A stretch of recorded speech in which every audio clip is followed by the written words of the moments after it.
Morning, Supervisor. This is Oh, Lorraine. yeah, they finished, Vijay.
Madam Chair, Jesse Delmar here. Good morning.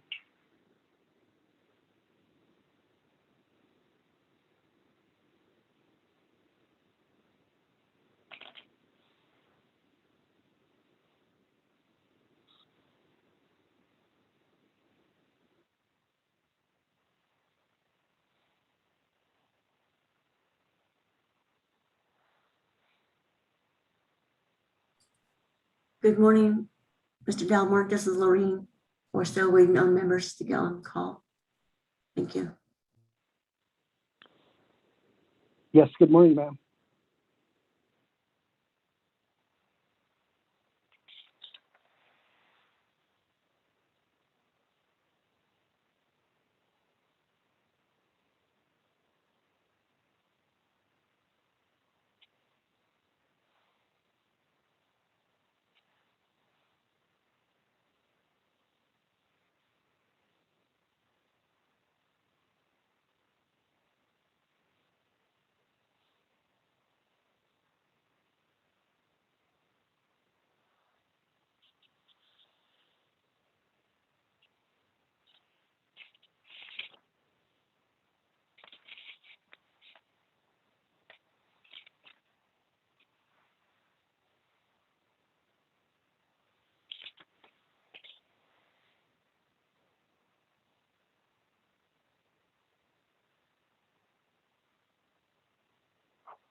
Good morning. Good morning. This is Delegate Charles Newton. I am on the line. I apologize for my tardiness. Who do we have on the line? This is Joanne Jane, Chief Justice Jane. Thank you. Good morning, Madam Chair. And this Jesse is Delmar. Lorraine.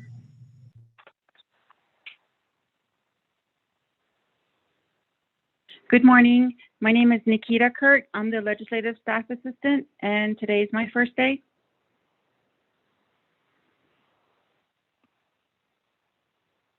And I'll be joining the meeting today.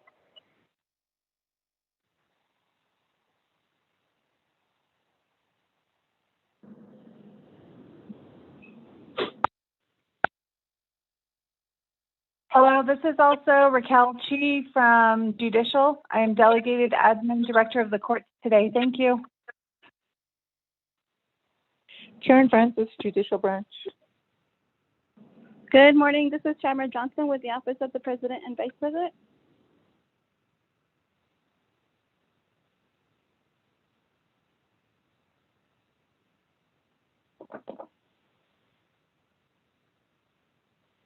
Do we have any Law and Order Committee members who are currently on the line?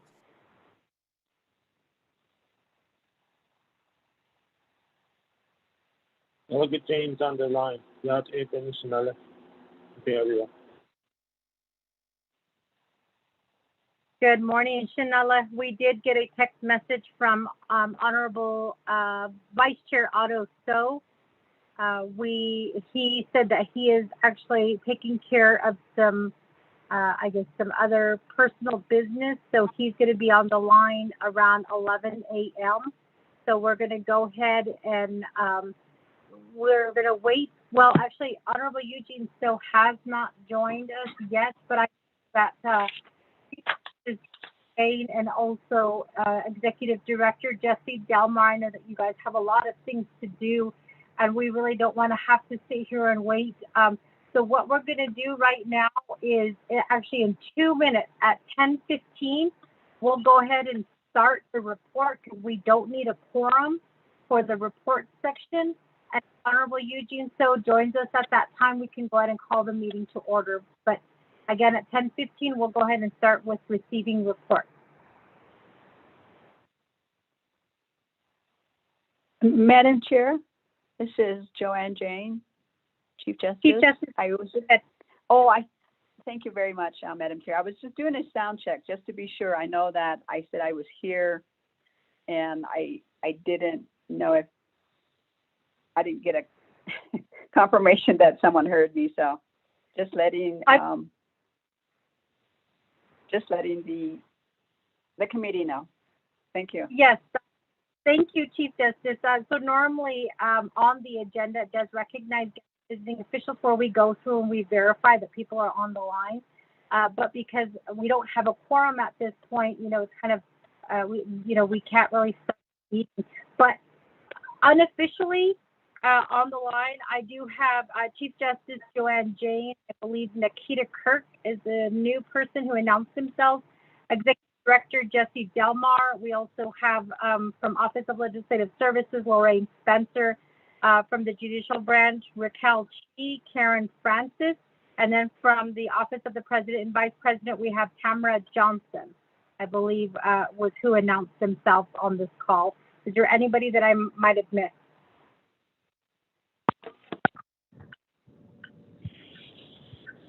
This is Shirlene on one line.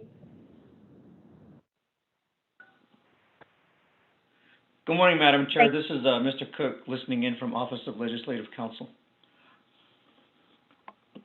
Thank you, Ms. Jumbo and Mr. Cook, for being on the line. So with that, it is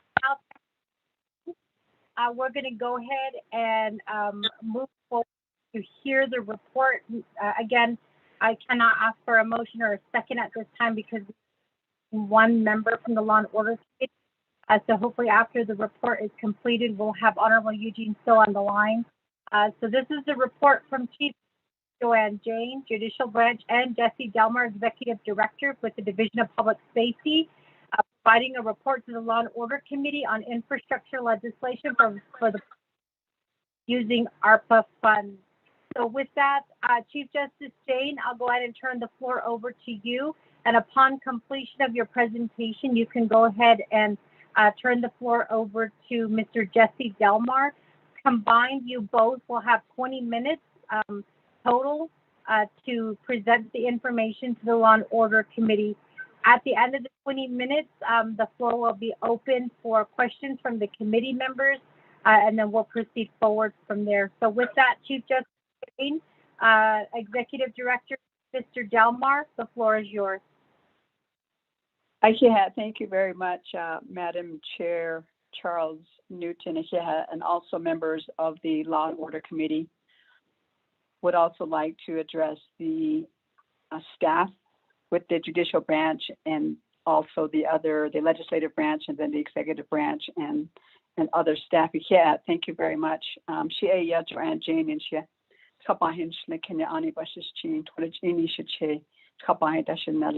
thank you very much for the opportunity to present to the Law and Order Committee. The Judicial Branch sent a week ago to the Law and Order Committee a proposed judicial public safety facilities infrastructure ARPA FRA budget. I would like to speak on that. The Judicial Branch had meetings with the Department of Public Safety. Excuse me. What I'd like to present is we spoke about joint projects, and that is the list that we sent to the Law and Order Committee on June 11, 2021. Essentially, the list has joint projects, the Shiprock Judicial Public Safety Medical Examiner Complex, and that is at $83,811,000. And we can speak to that through questions. The second one on the joint projects is the Window Rock Judicial Public Safety Medical Examiners Complex, and that is at $72,800,000 for a total of the joint projects of that proposal is $156,611,000. I would like to, at this time, present the Judicial Branch projects. There was discussion on these projects with Department of Public Safety, just so that we talked about, where these projects were out and whether or not, and if we should include funding for any combined projects or any combined work that we had to do. So we were able to eliminate, and also what we did is we specified what would go into the Judicial Branch portion of these projects. And what we have is we have 5 projects that the Judicial Branch is putting forward to the Law and Order Committee. The first one is the Kayenta Court Building. It's at $13,215,000. The second one is the Zisagene Court Building. Now that is separate from the Department of Public Safety. So just the Zisagene Court Building itself is $14,500,000. And we added the Rama Court Building.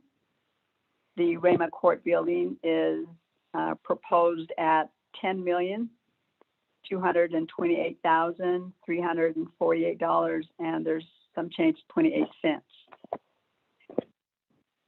The fourth one is, the next two are talking about being in the projects is the peacemaking.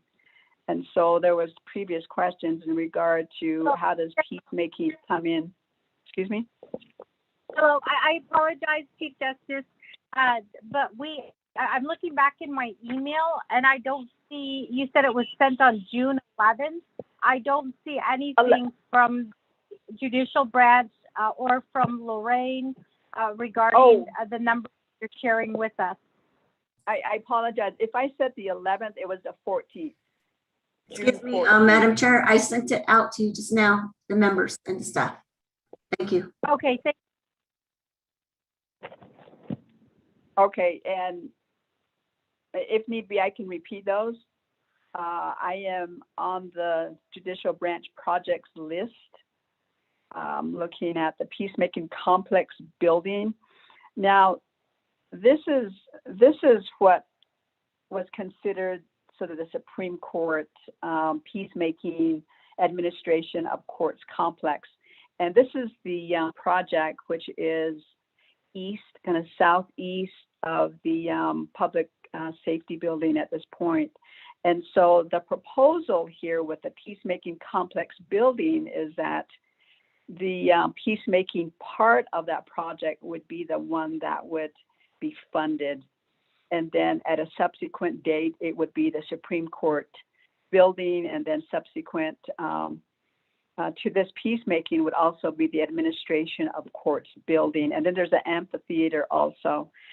But for the proposal for the ARPA funding is the peacemaking complex building part of that bigger project. And so that's at $10,156,666. The second part of the peacemaking part of the judicial branch projects is the peacemaking whole run in Alamo, New Mexico, and that is $90,000. And so the total for the judicial branch projects is $48,190,000 and $14.28. Now, what I wanted to reference is that previously on May the 10th, 2021, the judicial branch and also the Department of Public Safety had submitted a final proposed agreement to the Law and Order Committee, which listed, and certainly that hasn't been approved by the Law and Order Committee. However, I wanted to make reference to that. It is a proposed agreement that was sent out on May 10th, 2021, as I stated. And I wanted to bring that into the discussion because the final proposed agreement also lists what the judicial branch projects have. And so I wanted just to make reference to that. So,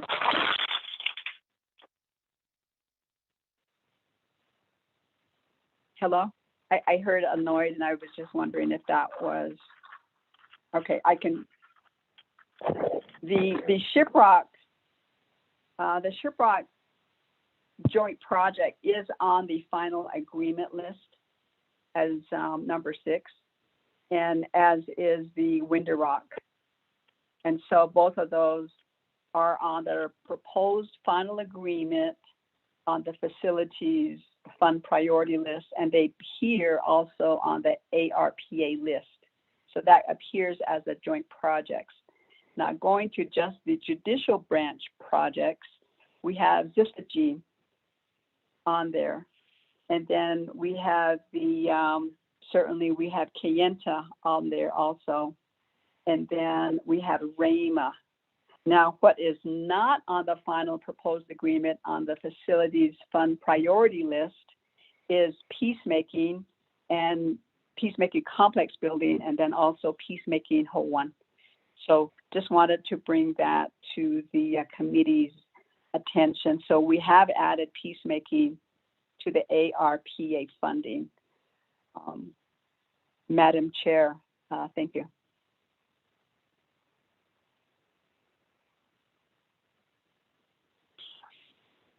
Mr. Delmar? Thank you, Madam Chair. Charles Newton. Delegate Vince James, Lorraine, and your staff, and everybody that is on the line with us, talking about the American Rescue Plan Act funding. So, of course, Honorable Chief Justice Jane and your staff, good morning. Yes, we were tasked, myself and Chief Justice, by the Law and Order Committee, particularly the Madam Chair Charles Newton, to come up with one budget item pertaining to facilities, construction, public safety, judicial, and other resources. We were instructed to pretty much put together a one summary budget, of which we did, ma'am. We did meet with the Chief Justice and her staff and my staff too as well. As a result, we did put together this draft budget item for your review. Madam Chair, do you have a copy of the particular item that we're reading from? I believe so. It's a one-page document. Lorraine, can you mute the person whose phone is not on mute? And I'd like to remind everyone at this time that your phone should be on mute during this presentation. Thank you. Thank you, Madam Chair. Actually, it's 2 pages. The last page consists of a subtotal of the third item we have on the list here, and also a figure of a grand total. So Chief Justice did cover the first item, which is joint projects, which entails the Shiprock Judicial Public Safety Medical Examiner Complex, and also Wendourah. They're pretty much identical. However, they vary in the total amount of budget. And she did cover the judicial branch projects too as well. Then the third item is DPS projects. I remember in particular Vice Chair Otto telling me that we do not want to overbill. And there's 2 items on here that the Chief of Police and his staff, and meeting with his staff, they pretty much wanted input. So as you can see, Pinion is the first on the list here in the figure of $7,320,000. It says so. And then the Regional Academy, pretty much, let me go back to Pinion. Pinion is pretty much construction ready right now. However, it has a bigger figure than what we have listed right here. And then the Regional Training Academy at $41,500,000, and the 12 substations that are recommended throughout the Navajo Nation in the figure of $87,840,001. Then the DPS headquarters building 2 at $22,500,000. The 2 regional dispatch units at a rate of $12,144,570 each. So if you times that by 2, come up with a figure of $24,840,000 of $289,140. I didn't read your email, Madam Chair, regarding the Shiprock dispatch complex. I know you did say that you wanted to talk to me and have a meeting regarding a funding source, possible funding source that was that we may have through the state of New Mexico. I'm still open to that, ma'am. I'm available all week this week. I know we have a meeting in Chinle tomorrow regarding mini farms initiatives too, so I'll be busy with that tomorrow. And then the Northern Command Center Shiprock at $9 million. The purchase of equipment, supplies, and consultant services for the 2 dispatch units at $15,526,282.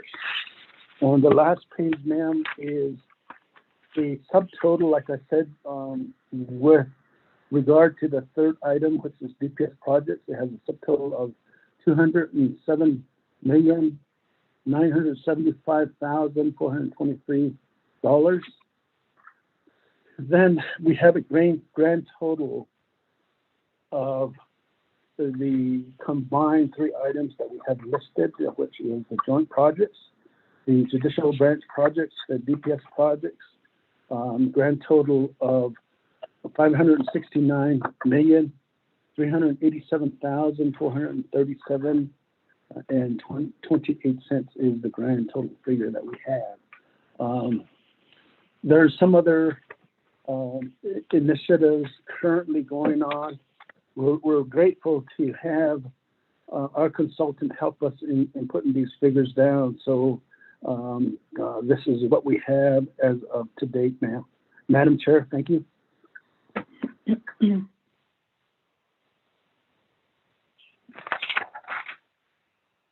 Thank you for that report. But before we proceed to questions, I'd like to ask, is Honorable Eugene So on the line?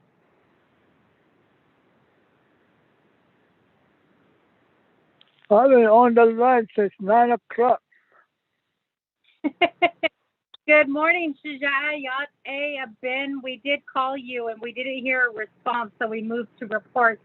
So before we do move to questions, we'll go ahead and proceed forward and we'll call this meeting to order at 10:32.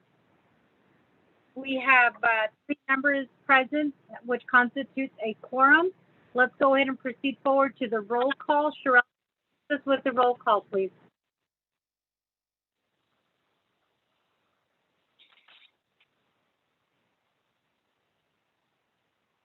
Office of Legislative Services, can you please assist us with roll call?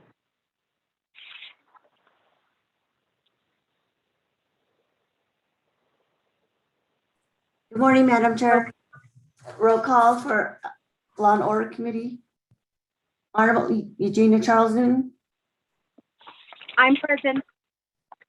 Honorable Rich James. Delegate James present. Honorable Eugene So.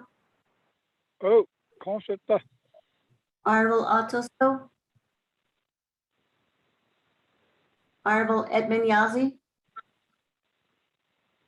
Madam Chair, you have 3 members present. Thank you. Thank you for that, Lorraine. So with that, committee members, we'll go ahead and proceed forward. And we are now at invocation. At this time, I don't know if any invocation has been provided for the morning. I know the RDC is meeting, but I don't know who provided the invocation there. So I'll go ahead and say an invocation at this time this morning. We pray to you here at this time, that you look down upon us, that you forgive us here for all of our sins. Forgive us for not acting in your light. Forgive us for being human and forgetting the good that we all have in ourselves and the good that we sometimes don't see in each other, and the frustration, the anger that we sometimes feel towards you, God, for not hearing our prayers or for not answering our prayers. So we pray to you here at this time that you forgive us for all of our sins that way, so that we can pray to you here with a pure heart, with a pure mind, with a pure soul this morning, so that you can hear our prayer. We thank you, God, for coming into our life, for coming into our home, for blessing our families the way that you do, for watching over us, for keeping us safe, for allowing us to be able to get up each and every day to have our 5 senses intact, to be able to have these things in our lives that we oftentimes forget, the blessings that we have in our lives, the blessings that we often take part in, and then the blessings that we often use each and every day. The things that we forget, we pray to you here at this time, but we thank you here at this time, God. And we ask again that you forgive us for forgetting about some of the blessings that we have in our life, and then the blessings that we share each and every day. So we pray to you here at this time, God, that you continue to watch over us, that you continue to keep us in your light, that you continue to keep us safe each and every day. Wherever we go, whatever we do, we pray to you here, God, that you guide us, that you watch over us, that you keep us safe, that you allow us to be able to grow each and every day, and to remind ourselves of the blessings that we have in our lives. We pray to you here, God, that you help us with that you forgive us again for not being perfect. We pray to you here at this time, God. All of our worries, all of our needs, all of our wants, we're going to pray to you. We're going to put it in your hands at this time this morning. We're going to ask you to take care of it here for us, so that we can continue to go on with our day like this. We pray to you this way in your name. Amen.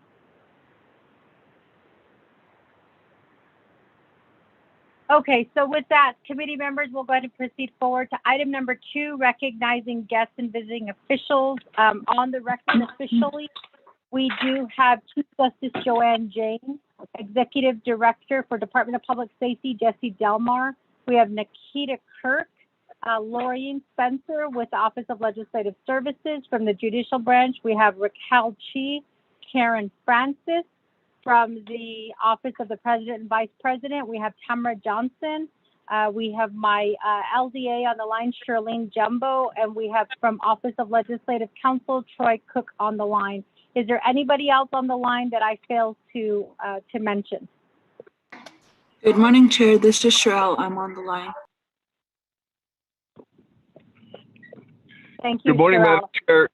Good morning, Madam Chair. This is Stephen at City from the Judicial Branch. I'm on the line. I'm moving around, so I might lose signal, but I'll call back in. Good morning, Mr. Atsidi. Is there anybody else? Good morning, Lavon Yazi, Court Administrator with the Kayenta Judicial District. Good morning, Vanessa Mescal with Chinle Judicial District. Tom Balecki with Parsons.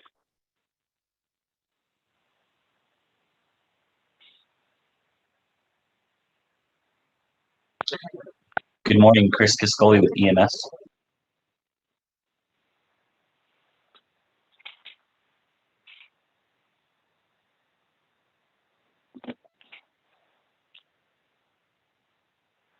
Okay, so with that, we do appreciate everybody who is on the line.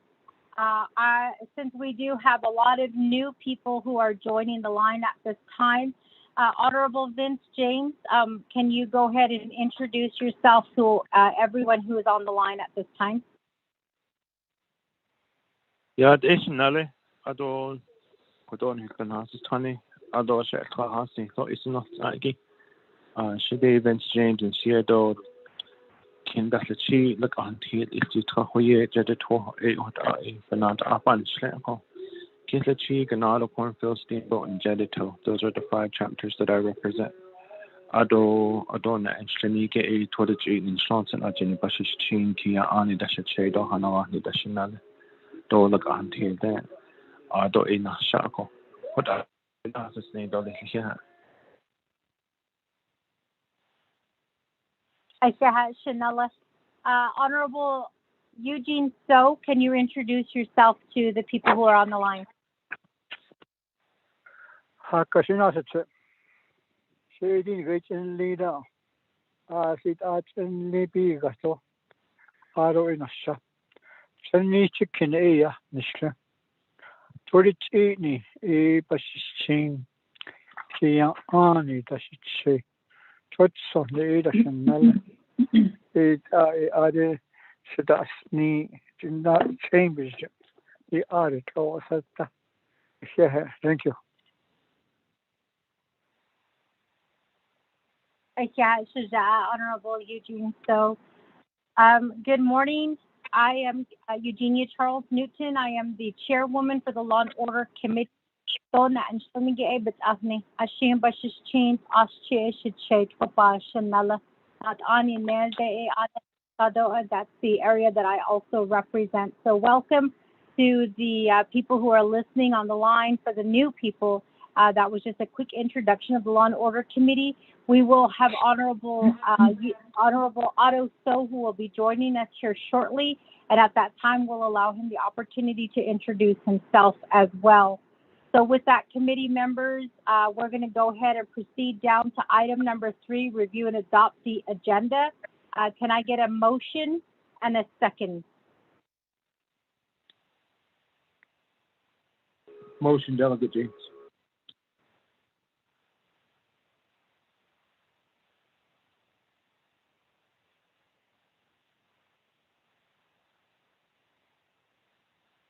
Okay, thank you.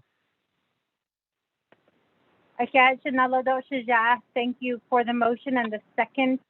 Committee members, before we proceed forward to the vote, are there any amendments that need to be made to the agenda?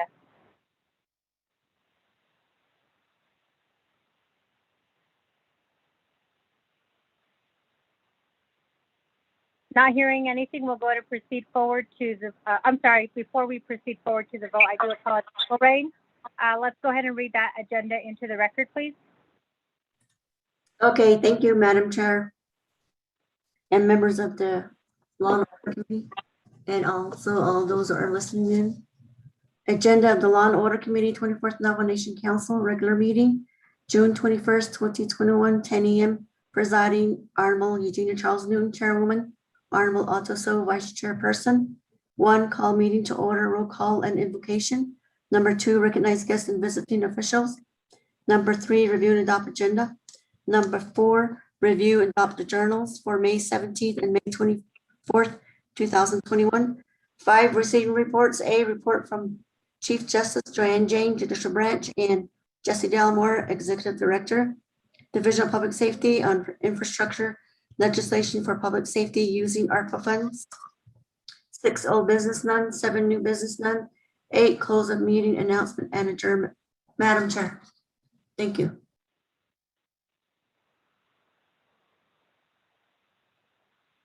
Thank you for that, Lorraine. So with that, committee members, again, if there are no amendments that need to be made to the agenda, we'll go ahead and proceed forward to the vote prior to Ms. Spencer.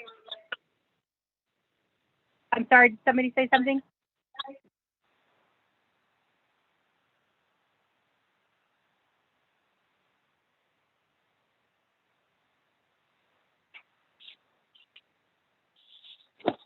Okay, so not hearing anything, go ahead and proceed forward to the vote.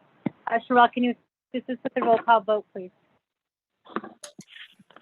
Okay, Honorable Vince James. Delegate James votes green. Honorable James votes green. Honorable Eugene So. Oh, is okay. Honorable Eugene So votes green. Honorable Otto So. Honorable Edmund Yazzie. Honorable Otto So. Honorable Edmund Yazzie. Honorable Madam Chair Charles Newton, you have 2 in favor, 0 opposed, 3 not voting, which is including Honorable Madam Chair Charles Newton not voting, Honorable Otto So not voting, and Honorable Edmund Yazzie absent. Madam Chair. Thank you for that, Sherelle. So with that, we'll go ahead and proceed forward to the next item on the agenda. Since the agenda has been adopted, we're moving to item number 4, review and adopt the journals. We do have 2 journals that have been sent to us. The first journal was for May 17th, 2021, and the second journal was for May 24th, 2021. Committee members, we can do this 2 ways. One is we can adopt each journal separately and vote on it, or we could, the other option is to accept both journals, do a motion, a second, and vote on it. How would the committee like to proceed?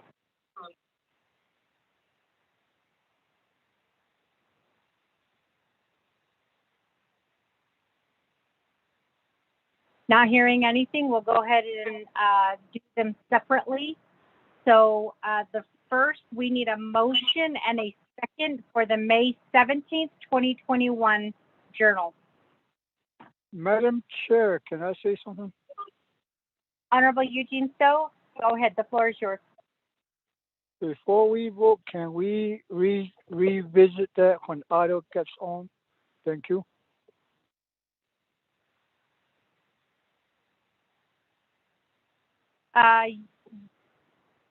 So I think what we need to do then is we do need to suspend the floor rules to move item 4 down to the bottom of the agenda before, move it down to item 6 because we accepted the agenda as is.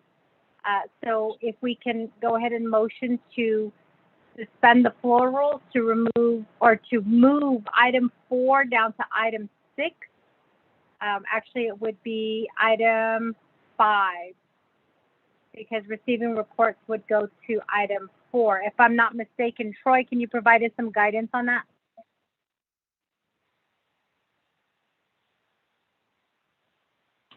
Madam Chair, can you please repeat the question, please? Yes, Honorable Eugene So would like to move item number 4. I guess he'd like to wait on that until Honorable Otto So can join the meeting.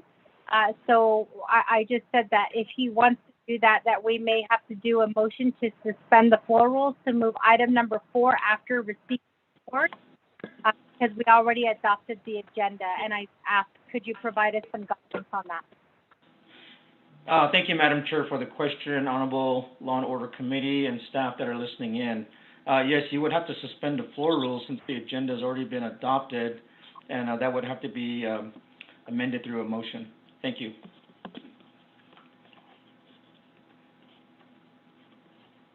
Madam Chair, said I motioned that. So there's a motion to suspend the floor rules at this time to move item number 4 behind receiving reports. Can I get a second?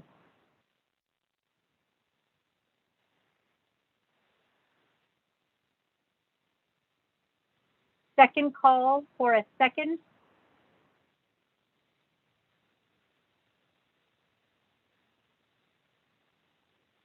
Last and final call for a second.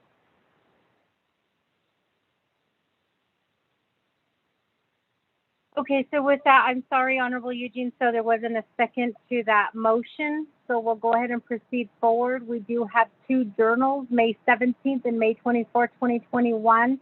We do need a motion and a second to accept the May 17th, 2021 journal.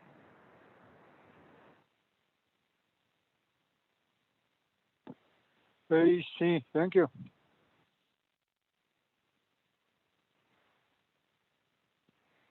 Can I get a second?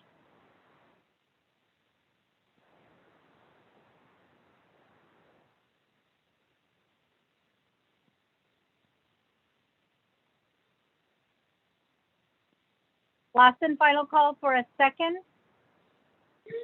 Delegate James, second. Okay, so with that, we do have a motion made by Honorable Eugene So, a second by Honorable Vince James to accept the report for May 17th, 2021, or the journal. Are there any questions or comments at this time regarding the May 17th, 2021 journal?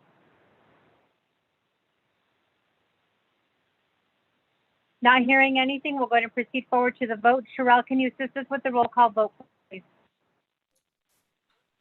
The Honorable Vince James.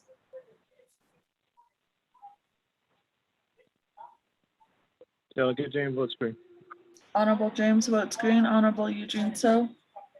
What is that? Honorable Eugene So votes green. Honorable Otto So.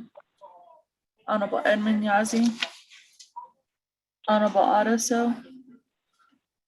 Honorable Edmund Yazzie.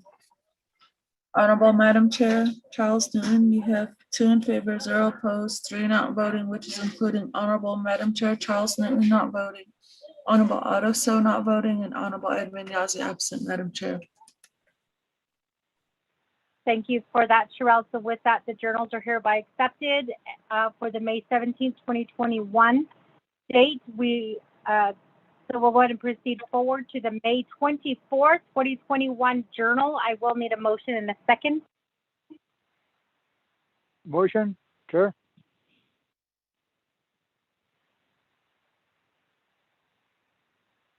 Delegate Jane, second. I have a motion made by Honorable Eugene So, a second by Honorable Vince James. Committee members, are there any questions or comments regarding the May 24, 2021 journal?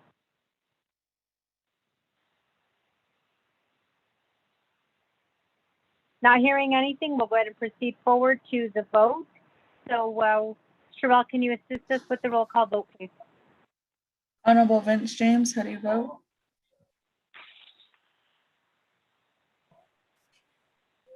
Delegate Jane votes green. Honorable James votes green. Honorable Eugene So. Yeah. Honorable Eugene So votes green. Honorable Otto So. Honorable Edmund Yazzie. Honorable Otto So. Honorable Edmund Yazzie. Honorable Madam Chair Charles Newton, you have 2 in favor, 0 opposed, 3 not voting, which is including Honorable Madam Chair Charles Newton not voting, Honorable Otto So not voting, and Honorable Edmund Yazzie absent, Madam Chair. Thank you, Sherelle, for that. So with that, committee members, we'll proceed forward. May 24th, 2021 journal is hereby accepted. We are now at receiving report. Honorable Eugene So, we went ahead and moved forward to hear the report from Chief Justice Joanne Jane and also the Executive Director for the Division of Public Safety, Mr. Jesse Delmar. They just concluded providing us information. Lorraine also sent an email with the attachments, which was shared with this committee. So with that, we're going to go ahead and open the door for any questions that the committee members may have.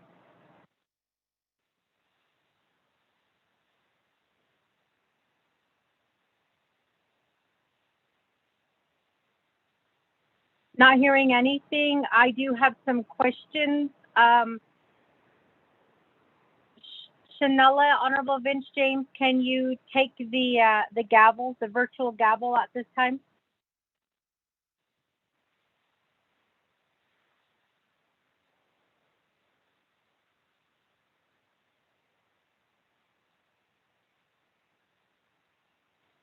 Honorable Eugene So, can you take the virtual? Oh, okay, great. Thank you, Shanella. I'd like to ask a question, Honorable Vince James. Here, Shanelle, other members of the Law and Order Committee. Shanelle Shin Kodot, Honorable Eugenia Charles Newton, you got the floor? Shanella, Honorable Vince James.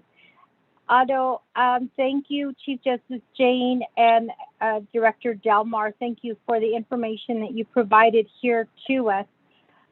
So the purpose of providing this information to the Law and Order Committee today is to drop legislation regarding the ARPA funds to move it forward, asking for the total sum requested for Division of Public Safety and also the judicial branch in addressing the public safety needs and concerns of both the executive and also the judicial branch.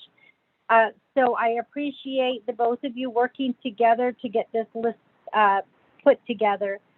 So number one, my question is, where is the Delcon project? I don't see it listed on this list. So that's my first question is, where is Delcon in this list? Number two is you have 12 substations. Can we get a breakdown for those 12 substations so we know which communities will be served with the 12 substations? Number one, and then I guess as a 2A would be what is the total cost for each substation? And then we also need, for number three, my question is the breakdown for the 2 dispatch buildings. I know you have 12,000 or 12,144,000 $570 times 2. Can you tell us where, I guess, breakdown as far as which communities will these dispatch buildings be, I guess, where will they be in? And then my last question is, Director Delmar, you are correct in that I did want to speak to you about the Northern Agency Command Center. The reason for that is you have 12 substations that are listed. And of course, I'm asking for a breakdown in those 12 substations. However, in January of 2020, there was a work session that was conducted, Mr. Delmar, and you were present at that time. During that work session meeting, we were informed that the substations were, I guess, it was highly recommended, and I want to say maybe even an expected, that we use the Twin Arrows blueprint to build the substations. So I'm a little bit concerned because the Northern Agency Command Center, I know that, I guess there's just a little bit of concern regarding that command center and how I just need a distinction. How is that different from the 12 substations that are required to stay within a certain amount? And why are we making, I just need to be prepared because I know that the Northern Command Center is going to be located in Shiprock. However, we're also asking for $83,811 for the Shiprock Judicial Complex. So if you could give me a distinction, like how are they different? The 12 substations that are being requested, how are those substations different from the command center? And the reason I need this information is because we will have delegates that will be asking why Shiprock is getting 2 facilities. Right now, with the 12 substations, I understand that the Twin Arrows blueprint was around $4.5 million to build the Twin Arrows facility or the Twin Arrows substation. And at $4.5 million, that was kind of my understanding was that's why it was proposed that we do use those blueprints for the substations. However, with the command center, you're asking for $9 million and they already have $4 million. So the total cost of that command center is $13 million. So I'm going to have to justify to my colleagues why their substations are around 4.5 and the one in Shiprock is going to be at 13 million when we're already requesting 83 million. So if you can provide us some information on that, Mr. Delmar. So with that, those are my questions. Thank you. Yeah, Sinale. I'll go ahead and give the floor to you, Mr. Delmar. Okay. Delegate James and Madam Chair Charles Newton. DELCON is included as one of the substations. In a minute, I will read down the proposed substations. Actually, I can do that right now. I have the listing right here with me. You're right. The figure of $4.5 million using the blueprint at Twin Arrows, we're continuing to use that as we speak. However, the rate that was given at the time of 4.5, or I think it was 4.5 around there, has been increased to a new rate. It was updated to 7.3 now. For one facility, it's going to cost that much. So the 12 identified by the chief, like I said, and his staff, this is their input and this is what they're asking for. And this is what we're proposing is, first one is the Burnside Police Substation Holding Facility. As we talked about this, we said that we wanted to include EMS and fire and as you can see, if you're familiar with the Twin Arrows facilities, there are three bays in there for fire, and we wanted to reduce that to fire and also EMS, to include the police, criminal investigations, and detention too as well. So using the same, maybe a modified blueprint, the same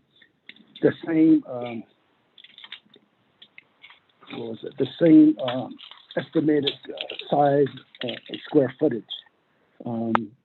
We had a 7.3 figure right now.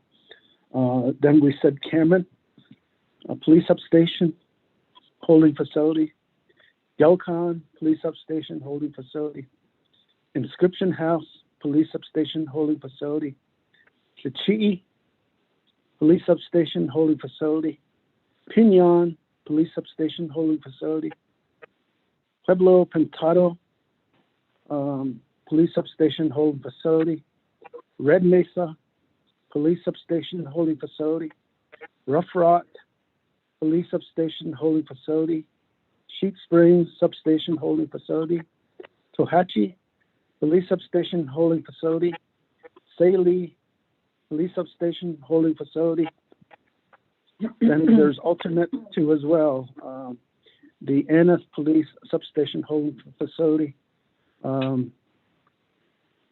So each of these, Madam Chair, at a increase rate of $7,320,000 is the figure that we came up with.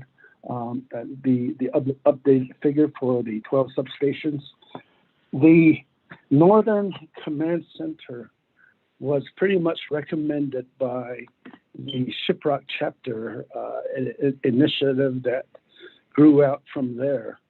I remember that the chapter president at the time, Mr. Chiliazzi, really wanted to address the southern area of the river there, and his concern was the bridge connecting both communities right there. If something should happen, we won't have anything on the south side, was what he was saying. So pretty much we had some meetings with the I think the commission, they call themselves the community commission there in Shiprock, and we just supported the chapter on that initiative. So it looks like it is still on the agenda. So what was proposed was a dispatch center, EMS center, and also a police center. So pretty much that was the recommendation that was coming from the chapter president, and also the commission at the time when we were meeting with them. So I believe I answered all of your questions, Madam Chair.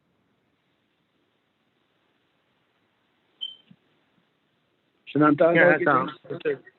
Thank you, Mr. Delmore, for the response. Is there any follow-up questions? Yes, I do have some follow-up questions. Question nationale, Honorable Eugenia Charles Newton, follow-up questions? Yeah, Shanala. So thank you for the information, Mr. Delmar.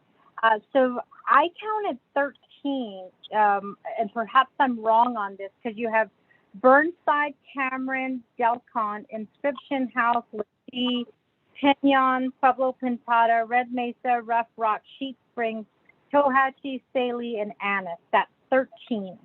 I guess am I incorrect on that? That's my first question. My second question is you didn't give us any information on the 2 dispatch buildings. Okay. My question would be, why isn't dispatch excluded? Well, I guess maybe I need to know where the dispatch buildings will be located. That's my second question.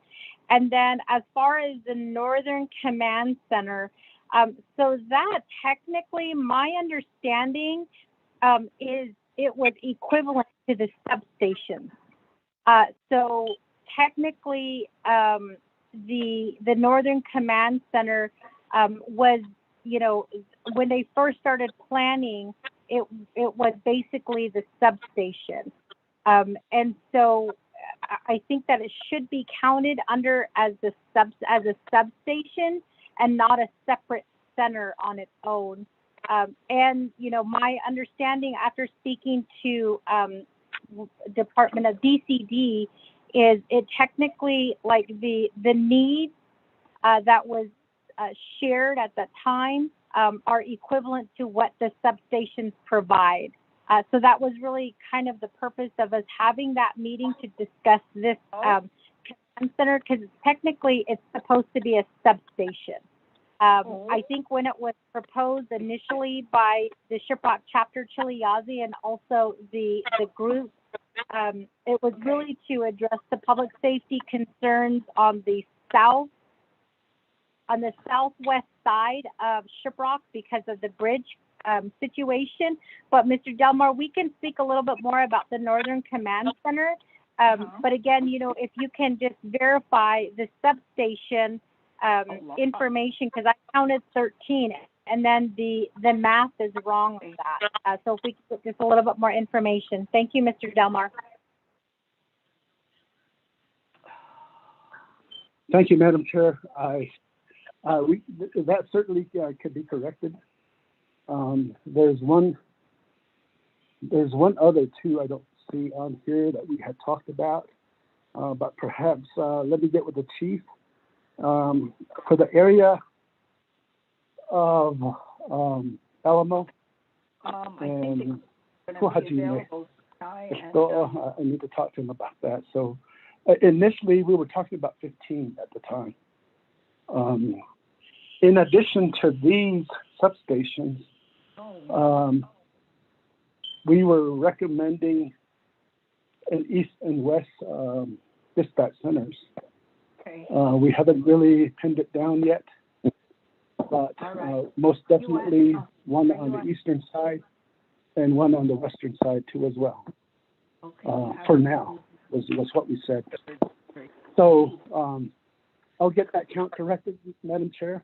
Oh, okay. And perhaps when you're available sometime this week, we can certainly talk about the Northern Area Command and if it should be included as a substation too as well.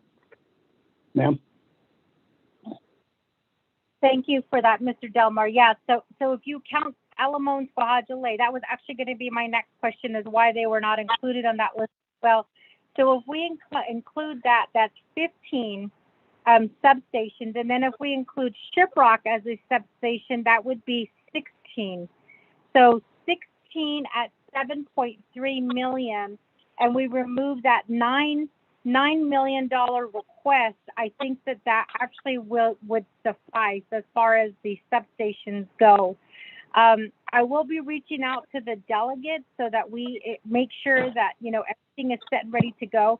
So the next question that I have, and this will be a question that will be that is actually a question for both Chief Justice Jane and yourself, Mr. Delmar, is which of these projects are construction ready? As in, they are ready. If we gave them money today, they would be ready to build tomorrow. Thank you. Okay, Madam Chair, Virginia Charles Newton.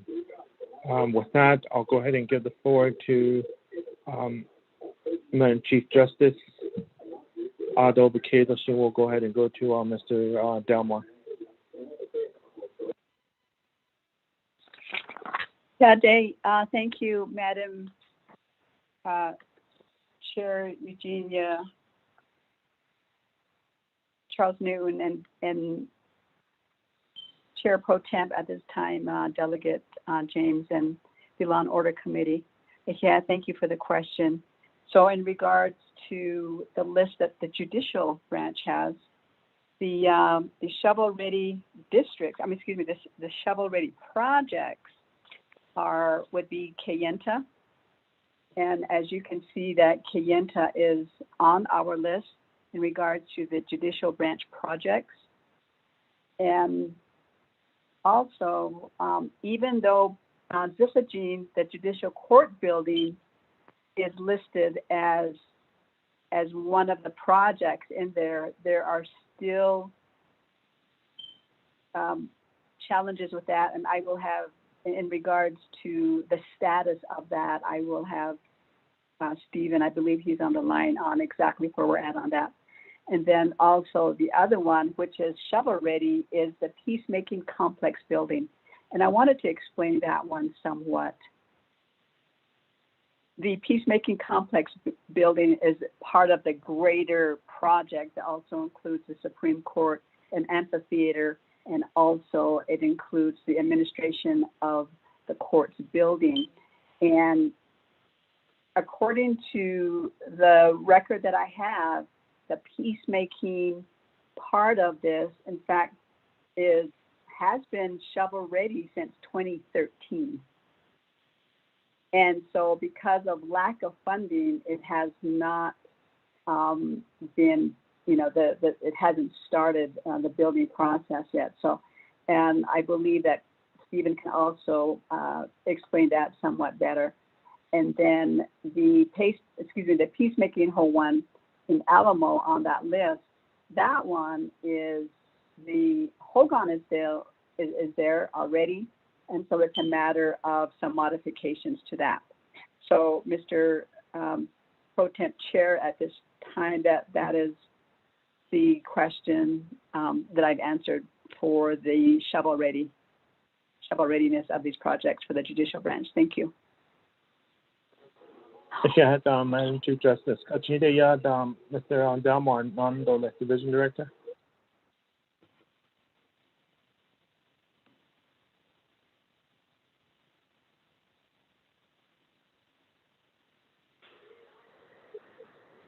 Director, Mr. Delmore. I'm sorry. Thank you, Pro Tem Chair. Mr. James, I was on mute. I apologize. Currently, we have Delcon that was construction ready. However, at a really bigger figure than what we have at $7.3 million. That was reduced, like I said. However, Delcon is construction ready. Kenyon is construction ready too as well. However, a bigger figure. The figure that we gave you today is reduced, like I said, to a much lesser figure of 7.3. And then the regional academy in Chinle is pretty much construction ready. We gave you a figure of $41.5 million for the first phase of the academy. Then Shiprot is pretty much up there, but they're not construction ready yet. And then Wenderot is too as well. So that is what I have. Madam Chair, also that what we're doing right now is a continuing work in progress. There's other figures that we are currently working on right now, and that we should, at least by the end of today, we'll have a total figure for you. Then we can get the initiative of the Academy listed for you at a complete number than what we have, what we gave you right now at the moment. Thank you, Madam Chair.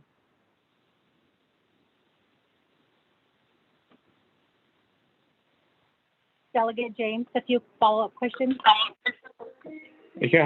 For those response, Chief Justice Jane, and then also Division Director, Mr. Delmore. With that, I believe Sunala, Honorable Eugenia Charles has a follow-up question. Sunala? Thank you for that, Chief Justice Jane, and also Director Delmore. So right now, I guess my follow-up questions is, the first is with the Peacemaking Complex building. Chief Justice Jane, you mentioned that this would include the Supreme Court administration, and you also include other things as well. So is this peacemaking complex building, is it technically maybe a judicial complex building with peacemaking, and this will be out of Winter Rock? That's my first question. My second question is just a question for clarification. So the peacemaking Hogan and Alamo, it is there, but it just needs to be modified, which is why you're asking for the 90,000. That's my second question for the Chief Justice. My question for Director Delmar is, again, you have Dislodging DPS substation. How is this substation different from the 12 substations that are included at the 7.3 million? How are they different? And then my last question is, I know Delcon did present to us on several occasions. We also went out to the Delcon area and they shared with us their plans. So, and it sounds like the Delcon community needs something a little bit bigger than the substation. So are we just going to include, and again, Mr. Delmar, I know that you did say Delcon is included in with the substation. So I guess, again, I have to justify, why we have Dislodging DPS substation at 7 million, and then we have Northern Command Center at 9 million, and then we have 12 substations that have been broken down. So, like, why can't we just go with substations with the smaller communities?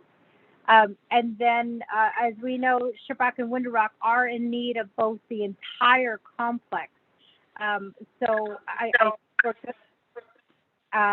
I guess that's my question. And then the last, if we were to count 16 substations, that would be $116,800,000. Of those 12 substations, I know you just now went through the ones that are construction ready. Which of those 12 substations are construction ready? Thank you. Delcon and Pinion. Thank you, Madam Chair, Honorable Eugenia Charles Newton. With that, I'll go ahead and give the floor to the Division Director, Mr. Jesse Delmar. Thank you, Delegate James, and thank you, Madam Chair, Charles Newton, for your question. What you just related just now with regards to Shiprock and Winter Rock, they're probably the busiest in the bigger districts of all the districts that we have right now. Both of them are really busy. So that was pretty much the idea, plus the calls for services that we received, and using that data too as well. We did make a determination that, like you're saying, with the smaller communities, and also for instance, we talked about the area between Shiprock and Kayenta. So therefore, we did select Red Mesa and proposing the northern area or southern Utah of the Navajo Nation too, as well. So those communities are really not as big as like Shiprock or Winter Rock. So therefore, we were suggesting a substation at the rate of 7.3 million for each. And because of the data that we received, the calls for services that we get from these communities, that was pretty much the main reason why we selected those areas at a reduced rate.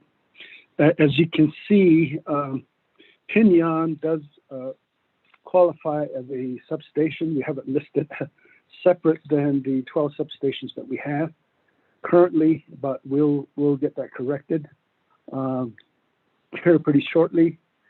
And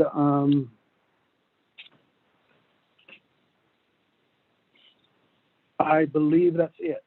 Hopefully I answered your question, Madam Chair.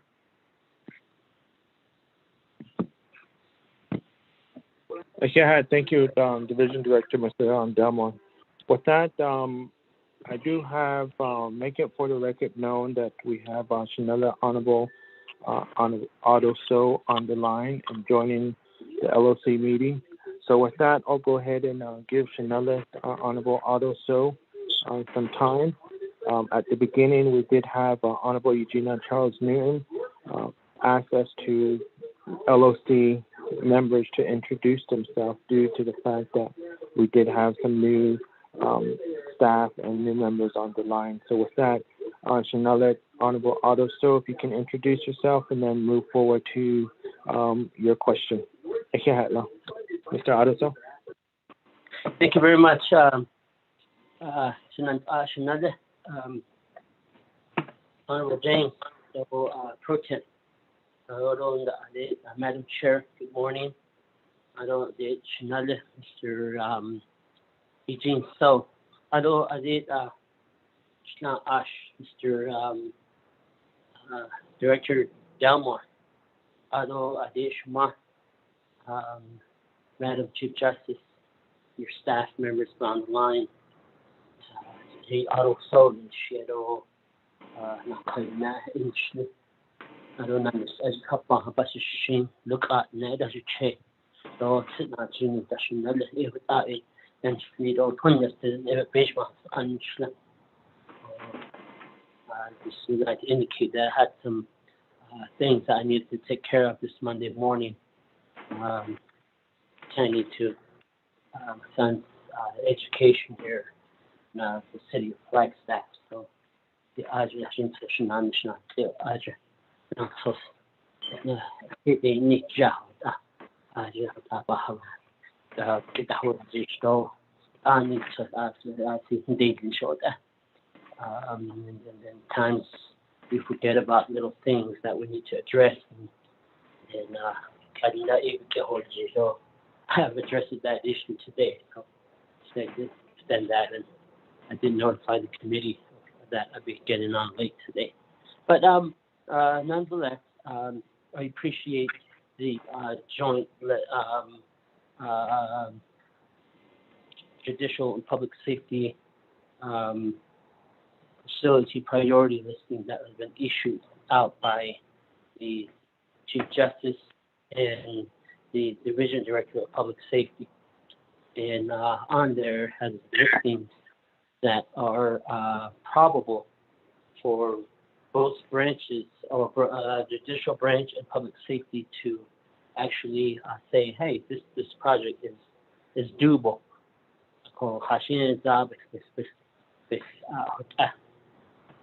We all know that we cannot fund every building on that listing. And I really hope that you know which building you guys want to fund, which buildings is in need. We know that such a building such as in Winterbrook is a priority, and the community trip routes facility is a priority.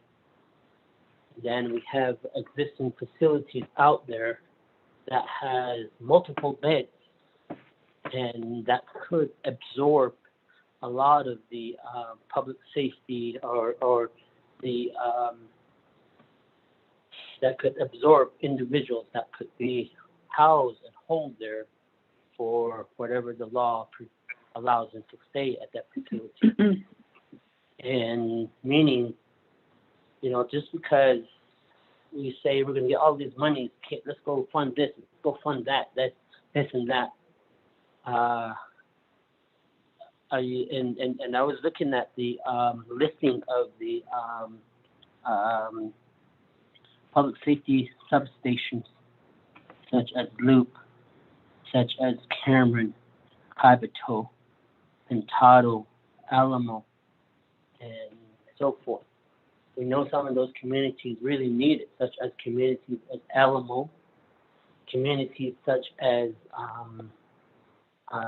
Tohajile, communities such as Luke, communities such as Cobbito, and other areas. I think there was a court building, Pebble Pintado. That goes hand in hand. That shouldn't be a question. It should be done. Strategically planning, I really hope that there's a strategic planning in this, not just to say let's build it right here, or the Vishwa and the Allah, yes, Allah, strategically plan to put these structures in places where they will be utilized. You have, for instance, I'm going to go to my community, Tuba City.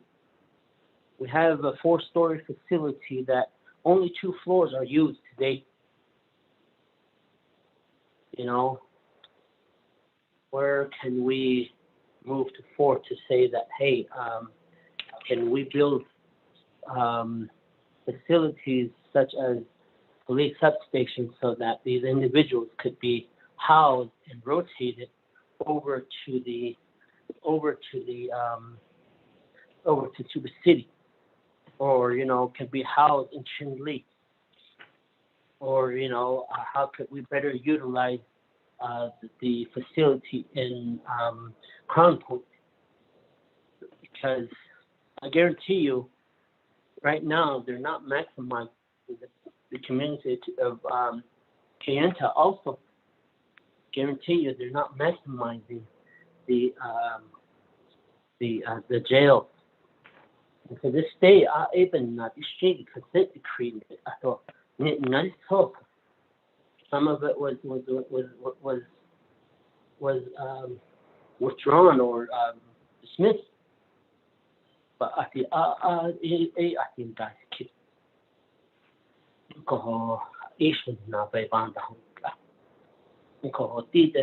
I really hope that on these police substations that we do strategically plan. The other is that I like the idea of the command center structure that has been talked about, and I think every agency needs a command center structure, but it should be at the police department. We have multiple sure we can move in there for that command center, or any type of natural disaster. So even though, public safety is going to be a part of it, public safety is going to have to align with community leaders if a natural disaster happens within an agency.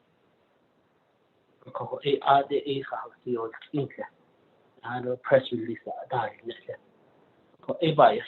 Then the other thing too that we're going to have to look at the O&M and so forth, because when we build out these buildings, are we going to go back to the federal government and say, oh, you need to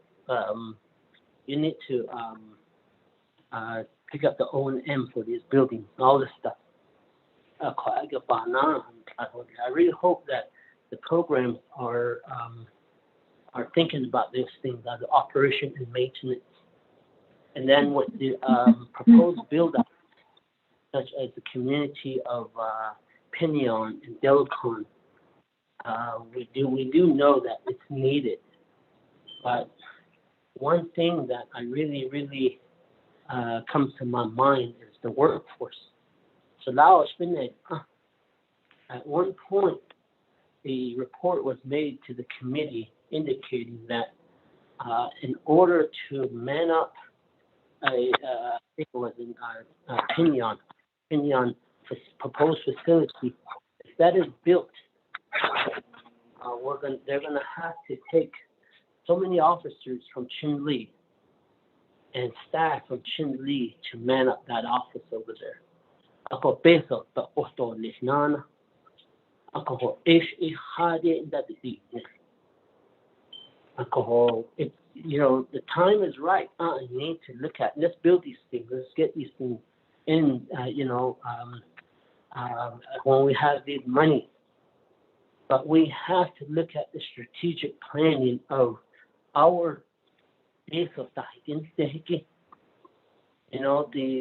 current 638 contract for public safety and division of the Department of Correction and patrol and criminal investigation has been, and judicial branch has been all at the same amounts for years and years. It has never increased. But how is the advocacy, there when the division in the executive branch signs off on that 638 contract before it gets to the council for approval? So what I'm getting to is, if we build Pinion, are we gonna how many police officers are we gonna positions are we gonna take, civilian and civilian positions, from Chin Lee and man up the Pinion office? And what is the size? I really hope that programs are looking at that aspect. And this is what's going on into the city now. There's going to be empty beds, and that building may be empty because they're going to say there's no money to operate it if we don't have O&M. I don't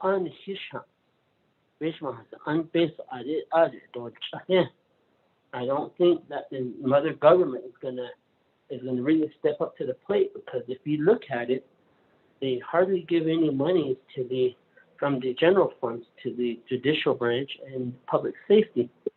Majority of them is just operating off of the 638 contract.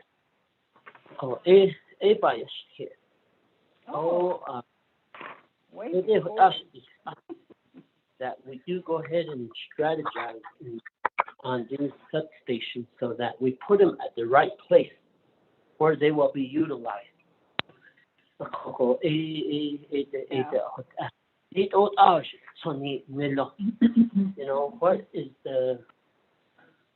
is the likelihood of that building just sitting there being empty, rather than strategically planning it and putting it in a certain community where you know that you will always have somebody going there and somebody utilizing that? Because we have our county partners, we have our state partners that could actually utilize those also. Okay. Right. I look at the city of, I look at the town of Kabuto. It's a long stretch from Tuba City to Page and to Kayenta. The big area. You could strategically put that there, or you could put it at Crossroads, because Crossroads has a health facility also, an inscription house.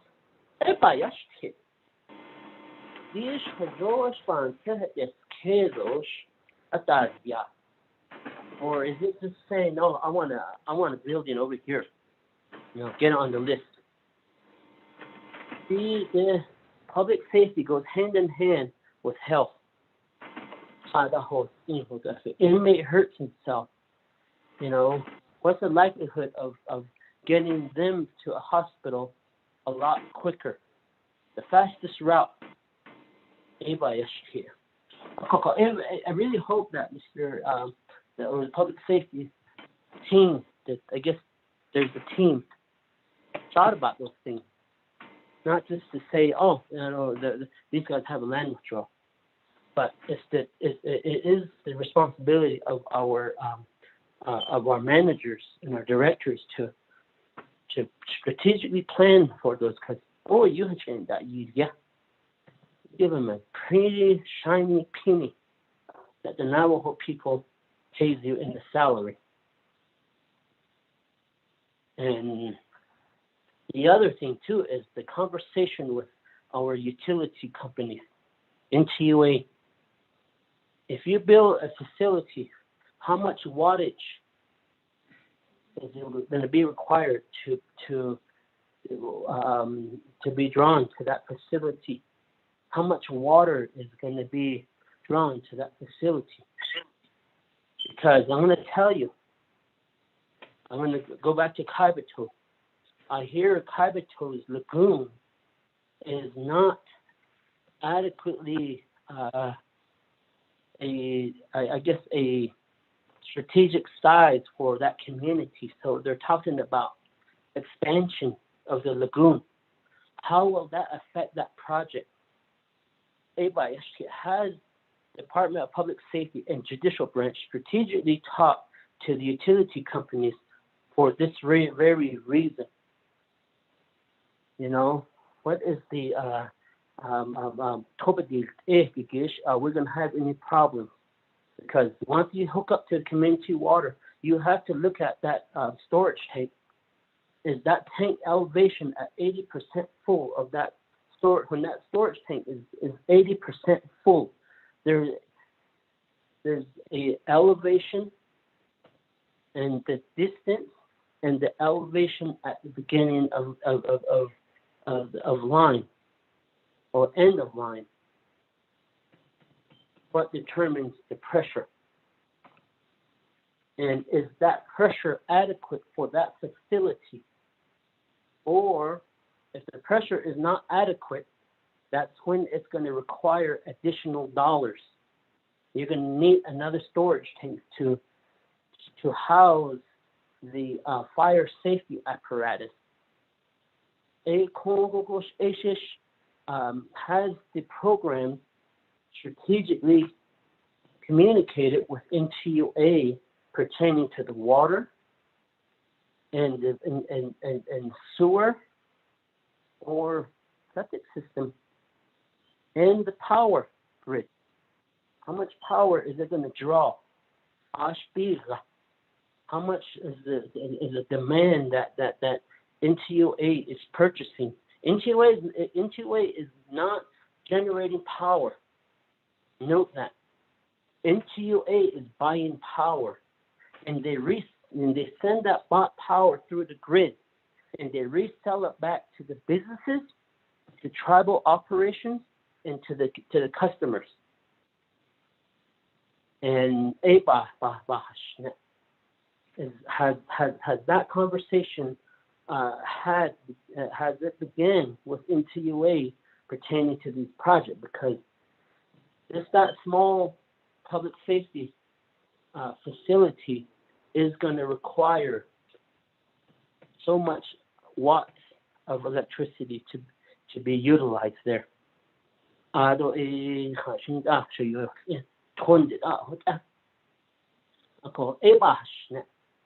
that should be part of your strategic project ready plan. I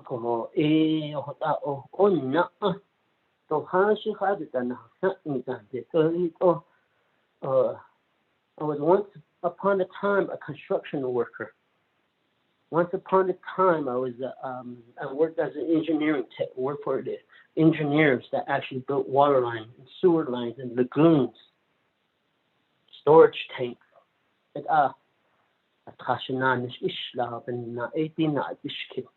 Your project manager pertaining to your projects here should be asking these questions to our utility companies that are going to be hooking those facilities up.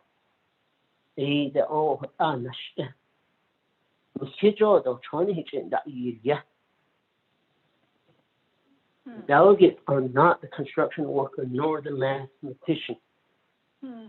I really hope that the judicial branch has really had this diverse conversation, and also public safety had this diverse conversation with NTUA or Continental Divide or Hamus Electric or whomever the utility is within that region, such as APS.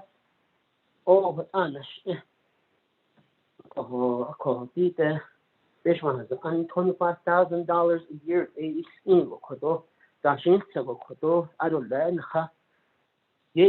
So I really hope this is part of your planning there. And thank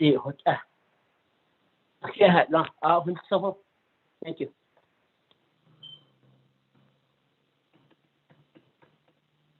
Shanella, Honorable Adesso, for that question and then comments. With that, I'll go ahead and give the gavel back to Shanella, Honorable Charles Newton. Shanella. Thank you so much, Sanella, for your assistance on this. Committee members, I am going to, we are moving along with the requests that are being made to us here by judicial and also by public safety. Just so we are all on the same page, the committee will be sponsoring a legislation for the judicial and the public safety facility infrastructure needs. However, as we committee members, as we know, one of the ways that a delegate can actually stall a legislation is to refer a legislation back to work session, whether it's NABI work session or an LOC work session. So what I would like to do at this time, committee members, is to propose a plan.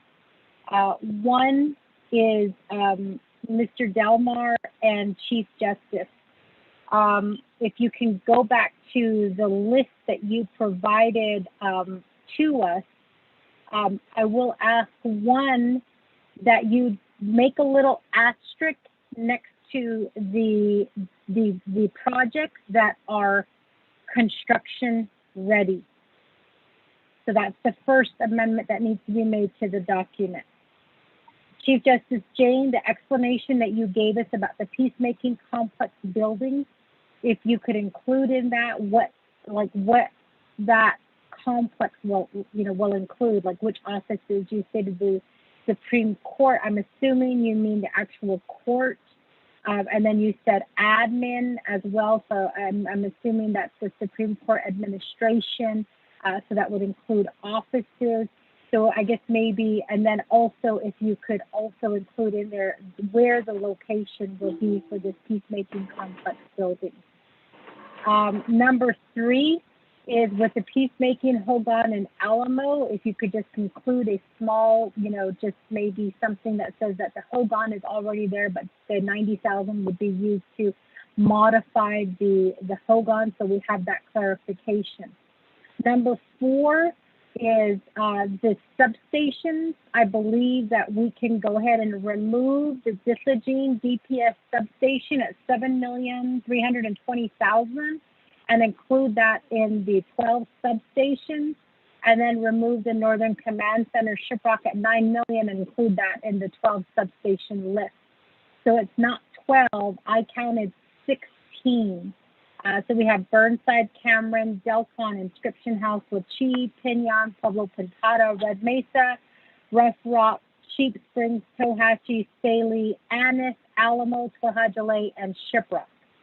So once that breakdown has been provided underneath the substations, I'd also like asterisks next to the ones that are construction ready as well. So that way we know which ones are construction ready.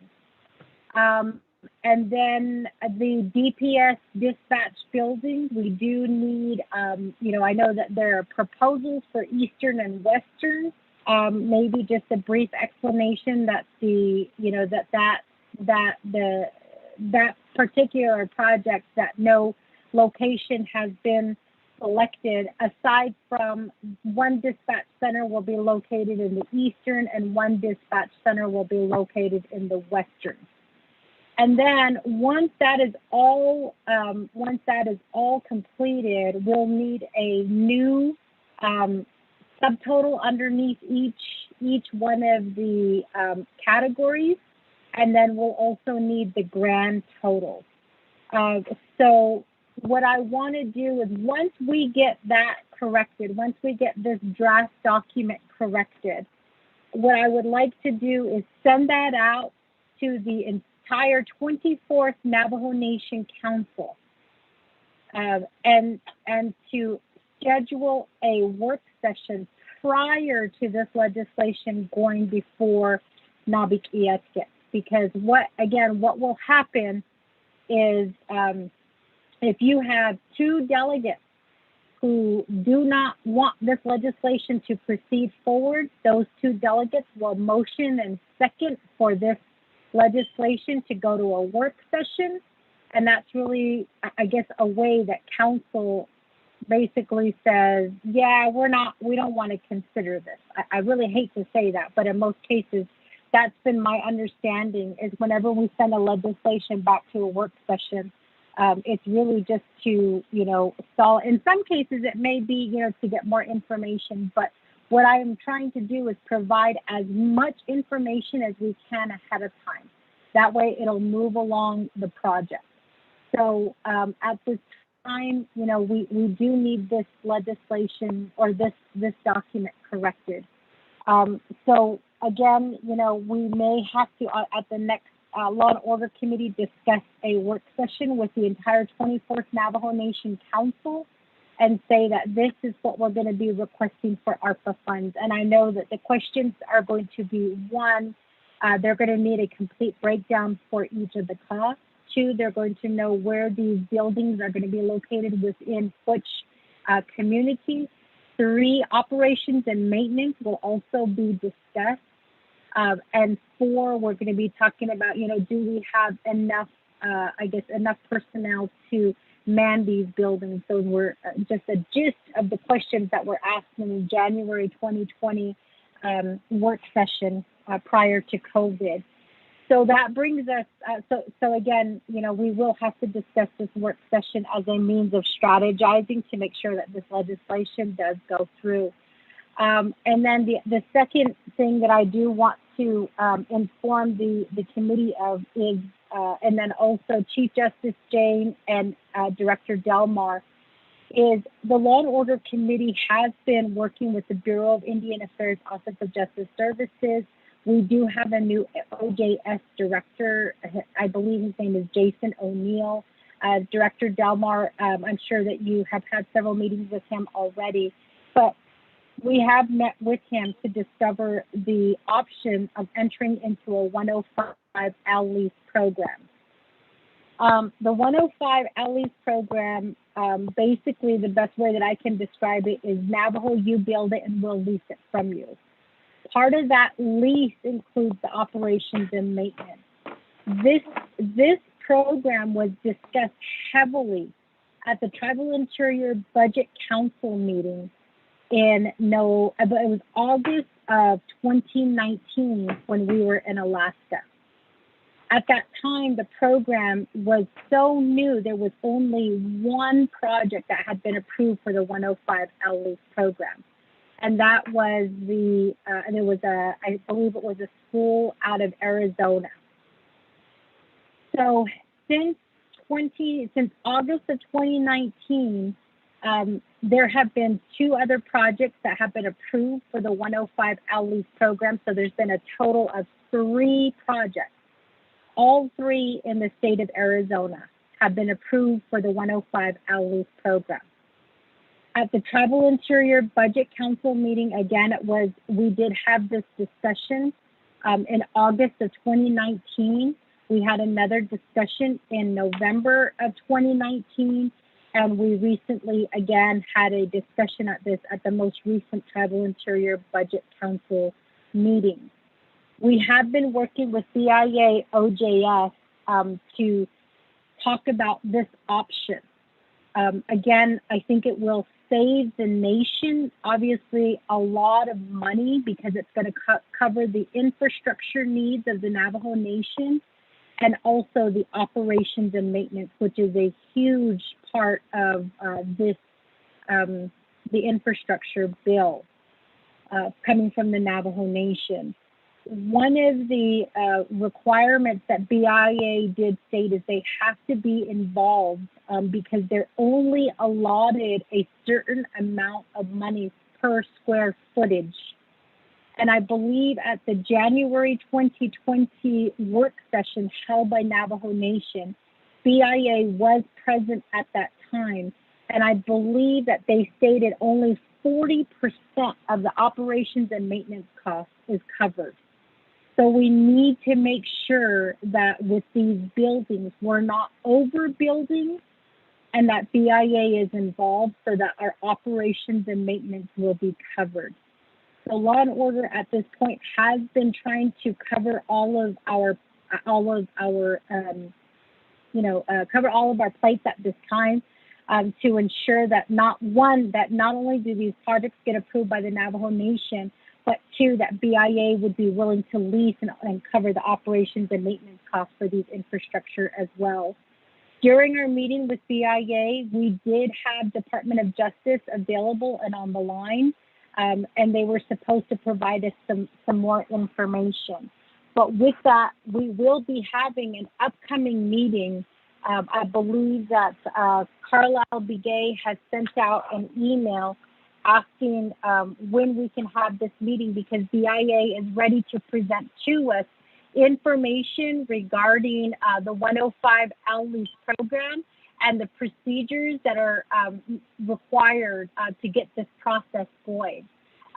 So I think Carlisle had presented a few dates, and the date that seemed to fit with everybody's schedule on Law and Order Committee. I believe that was, Lorraine, do you have that date? Yes, Madam Chair, it's on July 9th, and it's going to be at July 9th. 4 o'clock. Thank you. July 9th at 4 o'clock. That's when BIA will be providing the Law and Order Committee more information about the 105 L lease program and how the Navajo Nation can get onto this, or actually get more information. But more importantly, if we are interested, how we can get onto this program. And at the last TIVIC meeting, the Public Safety and Justice Committee did recommend and also try to encourage tribes to look into this program as a means of addressing their infrastructure needs using ARPA funds.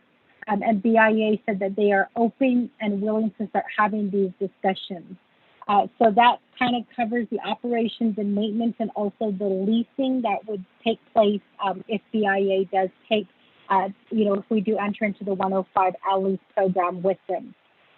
So I do want to share that information. And then last, we will need information on the two joint projects. Obviously, they are a priority for the Navajo Nation, and that is the Shiprock Judicial Complex and also the Window Judicial Complex. We did have a meeting. Mr. Tom Bilecki, who is working on the Shiprock Judicial Complex, is currently, I hope he's still on the line, but we did have a meeting last week to discuss the project and where we are at. I believe right now we are at 40% complete with the design and development of the facility, and by July it should be 70%. And hopefully the plan is to have this design and the development completed by December. The various divisions and departments have been contacted, I guess, as far as, what needs to be completed. So for instance, I believe prosecutor's office did come back and say that they want to go back and look at the design again and make changes based on knowing that BIA will be involved in this project, if it does go through with the 105 L lease program. So the goal in getting BIA involved is twofold. One is so that they can lease the building after Navajo builds it, and two, they can cover the operations and maintenance. But even with that, we still need to get an update on where we are at with both judicial complexes, especially since we are using ARPA funds for that. We need to ensure that we are within the timeline that will be allotted to us. So I think that would give us really good indication. In addition to that, I have spoken with Senator Lujan's office out of New Mexico, and also Senator Heinrich's office. They are both aware that the Shiprock Judicial Building is in need of replacement, and both have recommended that we include this in the infrastructure bill that is coming down the pipeline, or to possibly earmark, if no funding is available through ARPA and through the infrastructure. The other possible means is to do earmarking to get the project completed. I have not made connection with the Arizona senators to give them information about the Window Rock facility, But I do have that on my list of things to do, is to set up a meeting with the Arizona senators to discuss the Window Rock facility. In addition to that, I will also be reaching out to the state of Arizona, to the state of Utah, and also to the state of New Mexico. Actually, New Mexico is already giving matching funds with some of the projects here. They did give matching funds for the Shiprock Judicial Complex, and they also gave matching funds for the substation here in Shiprock. So we do need to reach out to the state of Utah to cover the substation in Annis, and then also Red Mesa, to see if that's something that they can help assist with matching funds.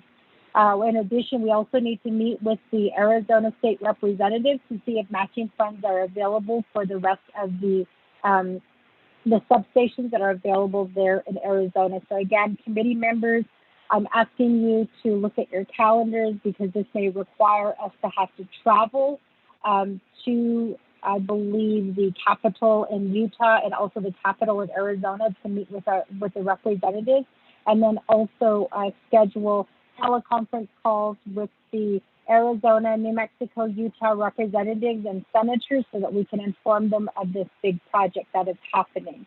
Hopefully the Washington, D.C. will be opening here in the next couple of months. They're looking at possibly August is what we were informed. So at that time, we would have to be taking this out to BIA and to our federal delegation there in Washington, D.C. So I'm just giving you a heads up and providing you a quick report on things that do need to take place. So with that, as part of this report, I do want to inform the committee members and also Chief Justice Jane and the judicial branch, and also Department of Public Safety, Mr. Jesse Delmar, of the work that the Law and Order Committee has been doing, and the work that needs to continue to complete, moving the legislation forward. So with that, committee members, are there any questions at this time for Chief Justice Jane and Mr. Delmar? Madam Chair. Vice Chair Adoso, go ahead. 10-4. I would say that we go ahead and get the legislation drafted, start that process, and then go ahead and schedule the work session. And but the thing about it is that the resolution is already, or the judicial and public safety forum portion is already crafted and signed off by two of the judicial branch and the Division of Public Safety. It's something that the two entities could stand by, and I really hope they can justify their answers as it gets to the council. And that's what I mean. These details pertaining to the construction projects are very important to justify to them. Why is it that we can't build this in this community at this time? I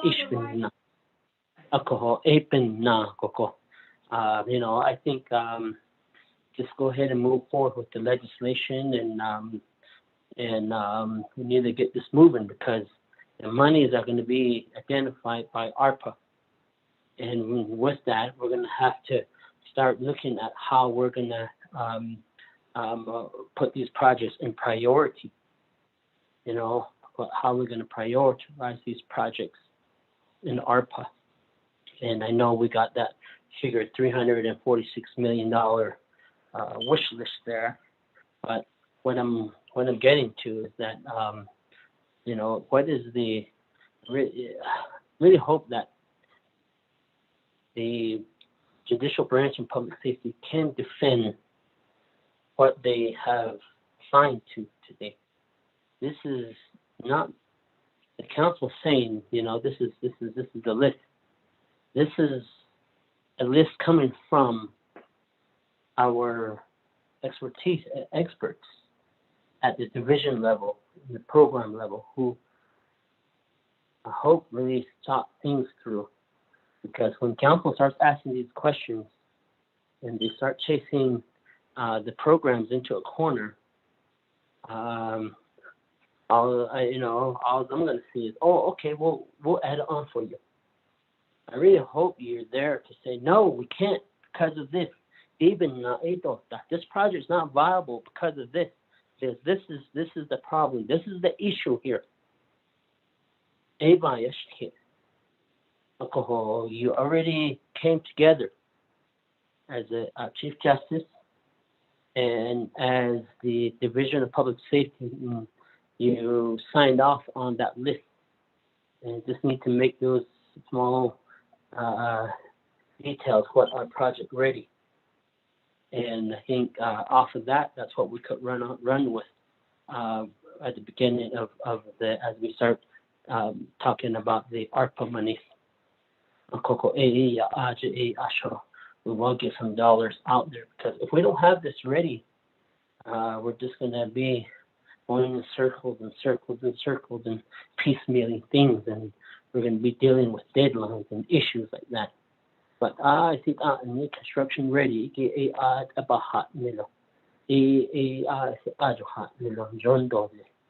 but make sure that those projects are really vetted through, not just by twisting the arm of a program to say, add my project under, or else. This listing is supposed to be from the division directors and from the Chief Justice and from their staff. Supposedly, they have a thing, what they call a degree, that says that, this is what I'm going to stand by. What's what my knowledge and what I get, and this is viable. Someone's going to twist your arm and say, add on my project. The other is that we're going to have to strategically plan this at the council level. We know that we're going to get people, some of our delegates against it, but we're going to have to strategically plan on this and how we could get this through the council. Because I believe this legislation only requires a majority vote. And a majority vote in council is 13 votes. And it'll pass. So we have to do our part to strategically plan around it so that we could get this priority listing through the Navajo Nation Council. Again, the work session will be good, but I think it's just going to muddy it up. It's going to delay it. But what I would do is just go ahead and get the legislation introduced and let's get it moving, because ARPA money is coming down the pipeline, and this list identifies some projects that are viable and that we could move forth. And as in the first round of the ARPA money, we can go ahead and try to move forth to get these dollars appropriated for these projects. Yeah.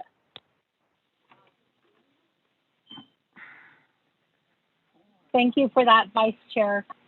So with that, committee members, are there any other questions or comments before I turn the floor back over to Chief Justice Dane and also Director Delmar?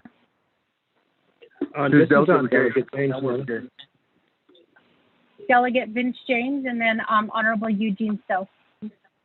Delegate Elmer Begatia coming on there. I'm sorry, I guess it wasn't Honorable Eugene, so it was Honorable Elmer Begay. Sister. Honorable Vince James.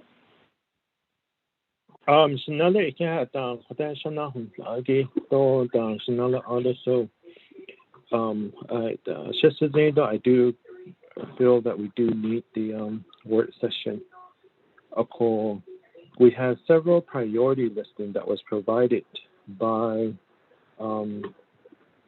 Chief Justice Jane and then also Division Director Jesse Delmore.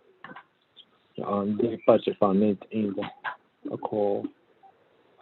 Every time we have the budget sessions and so forth coming before us, that priority listing is always provided. But the last one that I recall, that we were informed that it wasn't a correct updated priority listing. So Chief Justice Jane has a different priority listing, and then also Division Director, and then there was another one that was Adodik Atnana. So quite oyo a bunch ashe the khaydi like a priority khaydi la a large not so do khoto had a gita ani hala ben that on shatni gota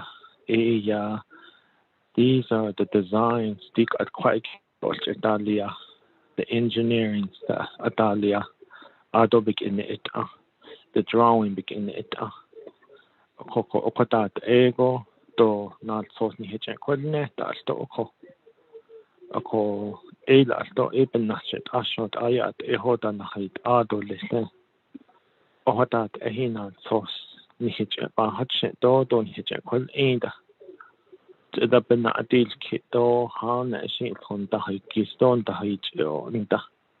Konya Baka had the Hasleko.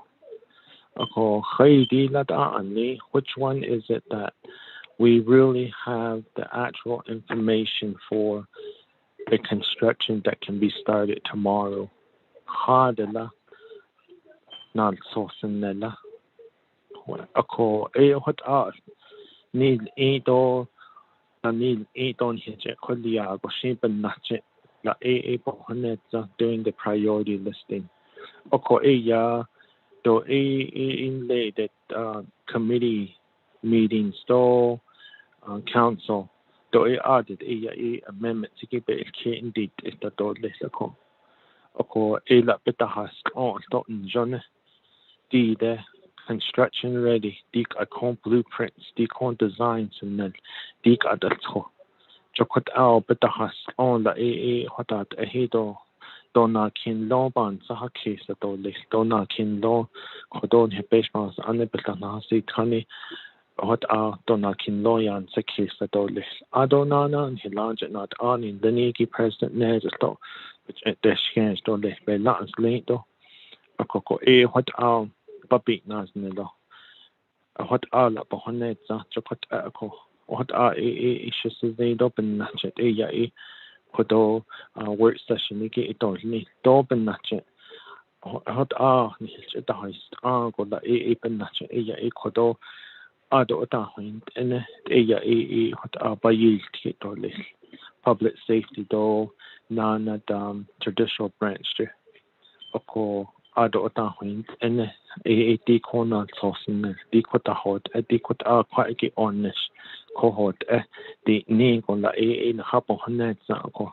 Aba had then on the Ado yo by Yasil Kito, Ado Ishan at the Hulia, 8 or yo ada on that he need it or less or Nagona, not Nagola, what else. Bahanati Sistana had no the another is in Dolly.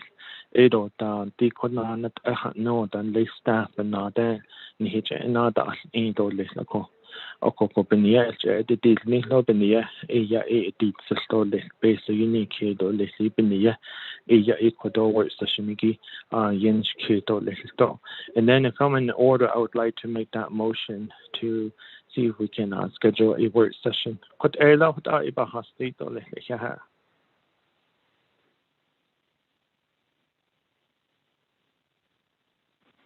Yeah, Chanela, just really quickly, the work session, do you know what day you're looking at and how long the work session is going to be?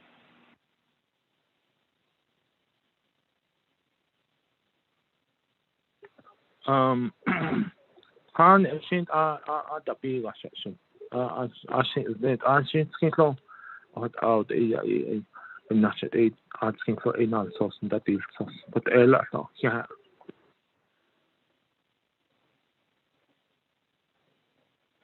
Okay, so with that, committee members, there is a motion at this time to schedule a work session to discuss the project. And hopefully by that time, we will have more information about the 105 Outreach program. So we do have, just so everybody's aware, if you're looking at your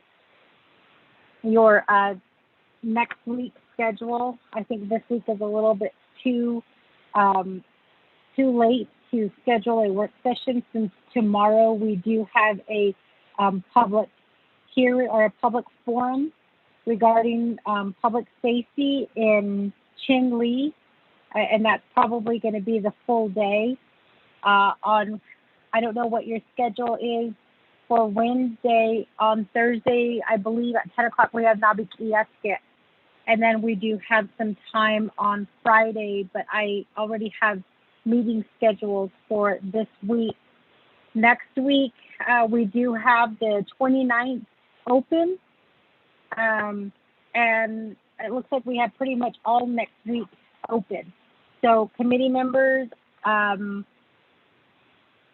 there any preferences on when to schedule a work session? And just to be clear, this work session would be with Chief Justice Jane in the judicial branch, and then also Mr. Delmar, as well from Department of Public Safety. So if we could all chime in at this time, Law and Order Committee members, and then also Chief Justice Jane and Director Delmar.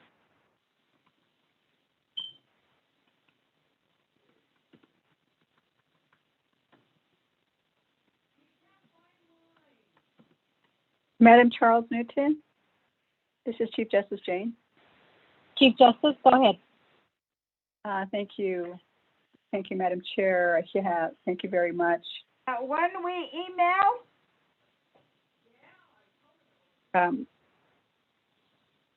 The time club. Point of order. I'm sorry, Chief Justice, hold on. Can you please mute your phone? We can hear somebody yelling in the background. Lorraine, can you mute everyone except for the Chief Justice?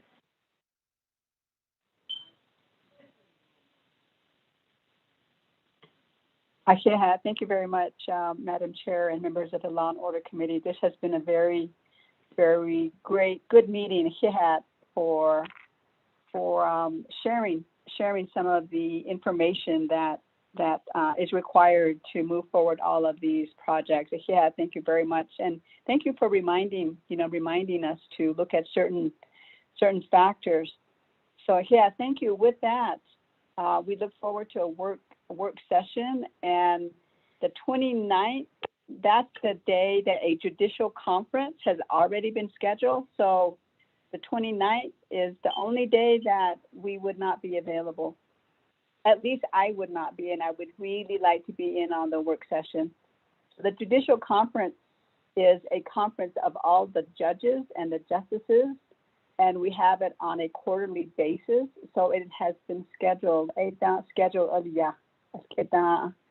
So Tuesday is not available for me, but the other times it would be. Or later on this week. Thank you, Madam Chair.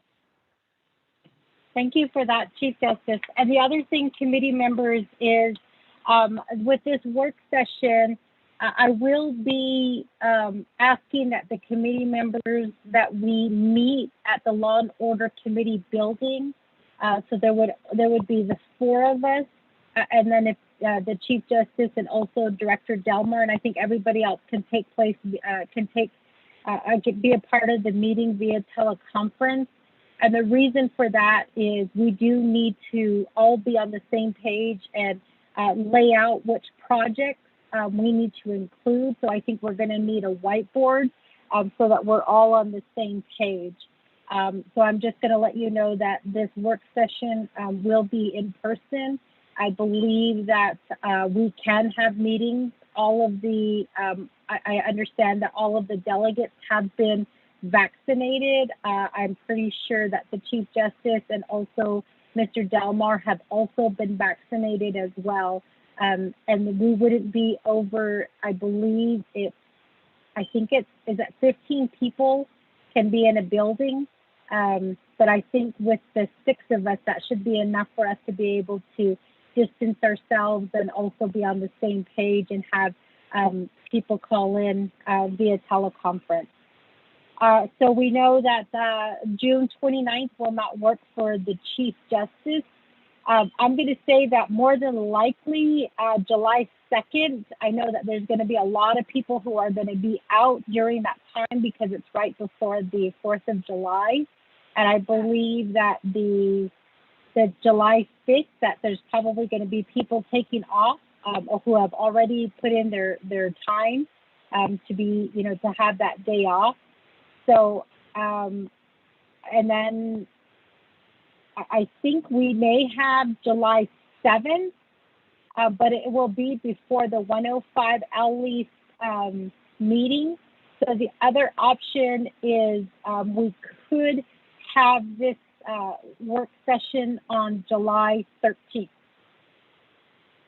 If the committee members are good with July 13th at 9 o'clock in the morning there in Window Rock at the Law and Order Committee building.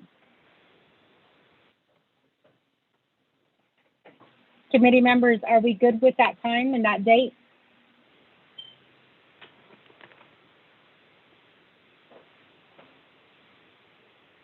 Madam Chair? Vice Chair, go ahead. I am okay with that date. Just have Lorraine send it out as a one of those where they notify you on your phone, so that way it can schedule it can be inserted into our schedule, and then the 9 of the 105 L leasing program too. I saw the agenda out, or no correction. I haven't seen the agenda out, but if we could get a notification on that, so that would be really good. Thank you very much. Bye bye. Go mute. Thank you. Thank you for that, Vice Chair. Chief Justice Jane, Director Delmar, are you both good with July 13th at 9 o'clock? July 13th is done before. I'm sorry, if there's a problem with the July 13th meeting, perhaps you should take that up with the committee instead of making comments like that. Lorraine, whoever that is, can you please delete them from this call? They obviously don't know how to mute their phone, and I will not stand for that.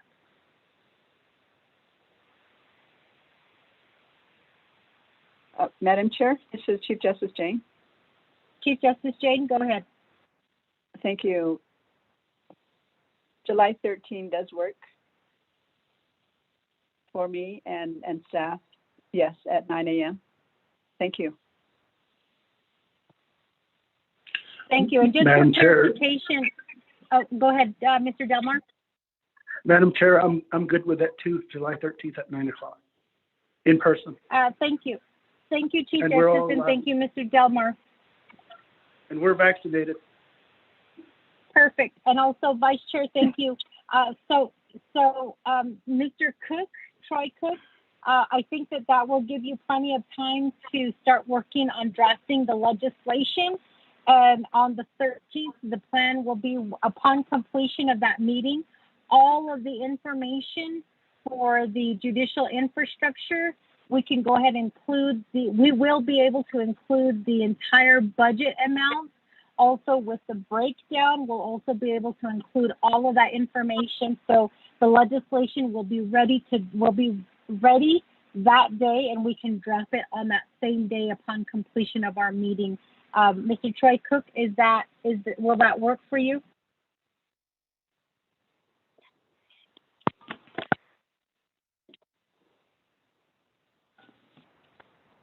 Good afternoon, Madam Chair. Again, once again, I'm looking at my calendar, and thus far it appears that that's doable. So I'll go ahead and pencil that in right now.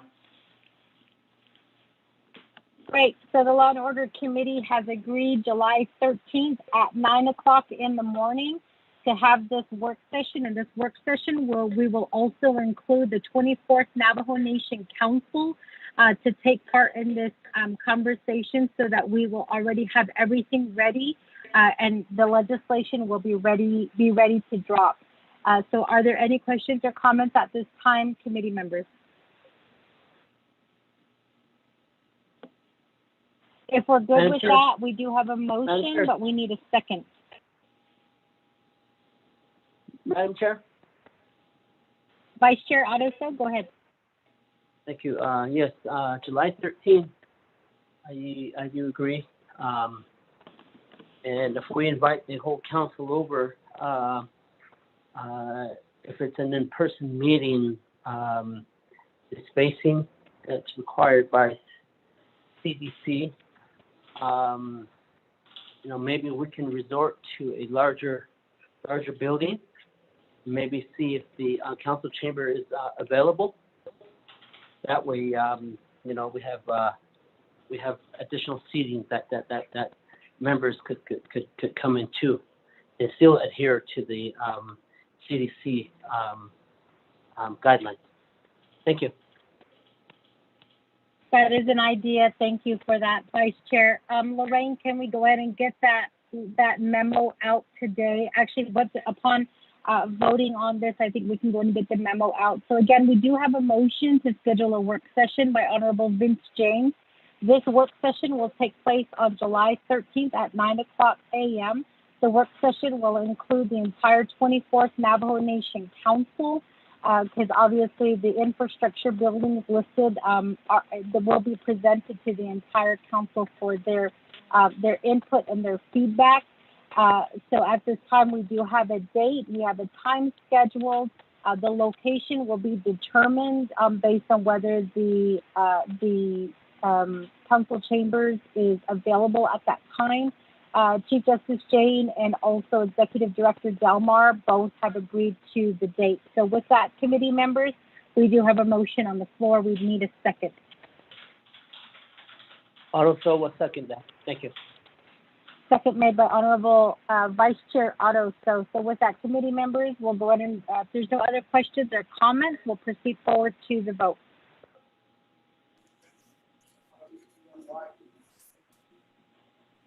Not hearing anything. Sherelle, can you assist us with the roll call vote, please?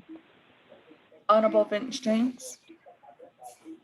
Delegate Jane votes green. Honorable Vince James votes green. Honorable Eugene So. Oh, for sure. Honorable Eugene So votes green. Honorable Otto So.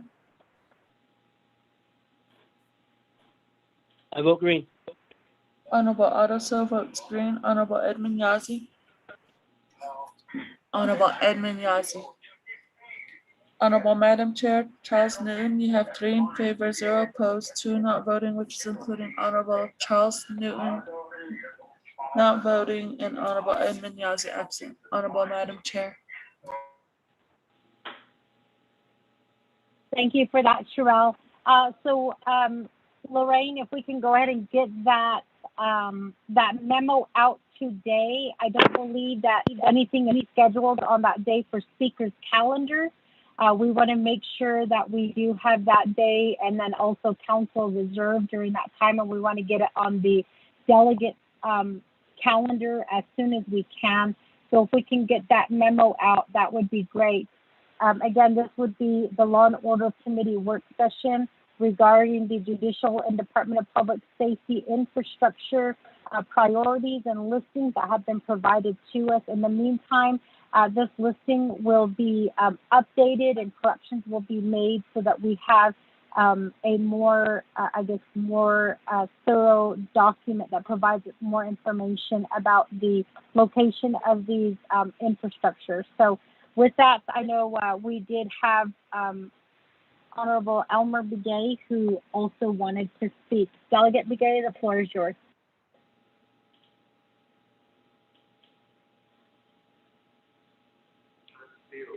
Hello? We can hear you, Shanella.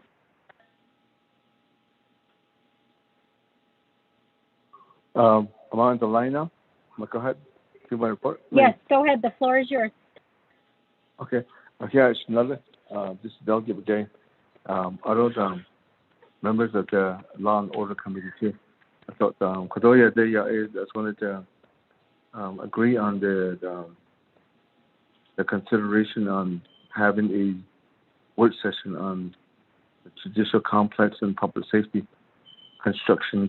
So, by hence, what are they done to include their priority listing? They consider those things. I don't go. I agree with that. Then, because Delegate James, so what I agree with that. To include that in construction ready, and then also I think we need to include the NTA right of way approvals. The letters saying that that's considered construction ready, or you go right away. Then so the whole utility corridors they're being considered. So that we need to include into that construction ready, and then also the BIA review that is either on the construction documents that they reviewed it. See that they're saying that the BIA reviewed it, the whole construction documents and and the approval letters. I think we need to improve that during that time. So, lastly is that I think we would see that an architecture or a project manager to be involved in it. So which project is more considered what they see is construction documents. I know the whole Navajo Nation, they don't do the construction documents. That's what they let outside firm they approve that. I think we need to involve that to be fair about it. And sorry about this question. I just want to say that maybe we can add that is an architecture or a project manager to be on board to do to be involved in it consideration for which project is priority or in construction ready. So thank you. Sharon.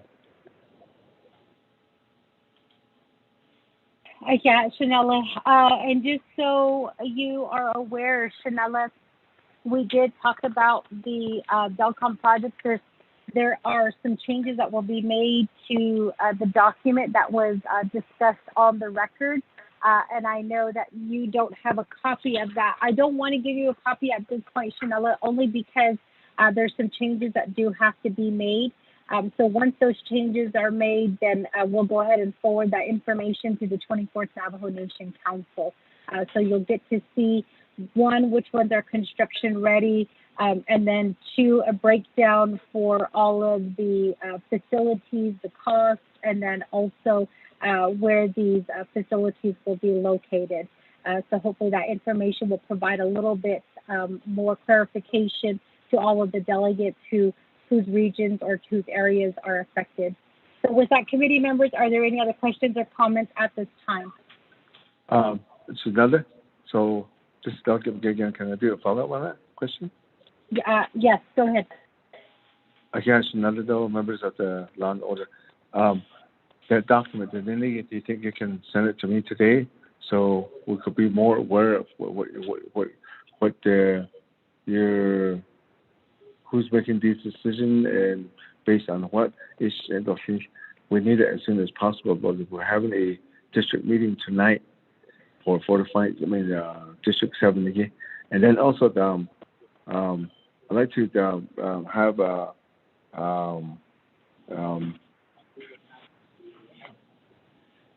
the Chief Justice, if she's still on the line, to respond to me on to have a meeting with her and her peacemaking courts as soon as possible. Can she elaborate on when will be the best time to have a meeting with them regarding this courts here at Dow County?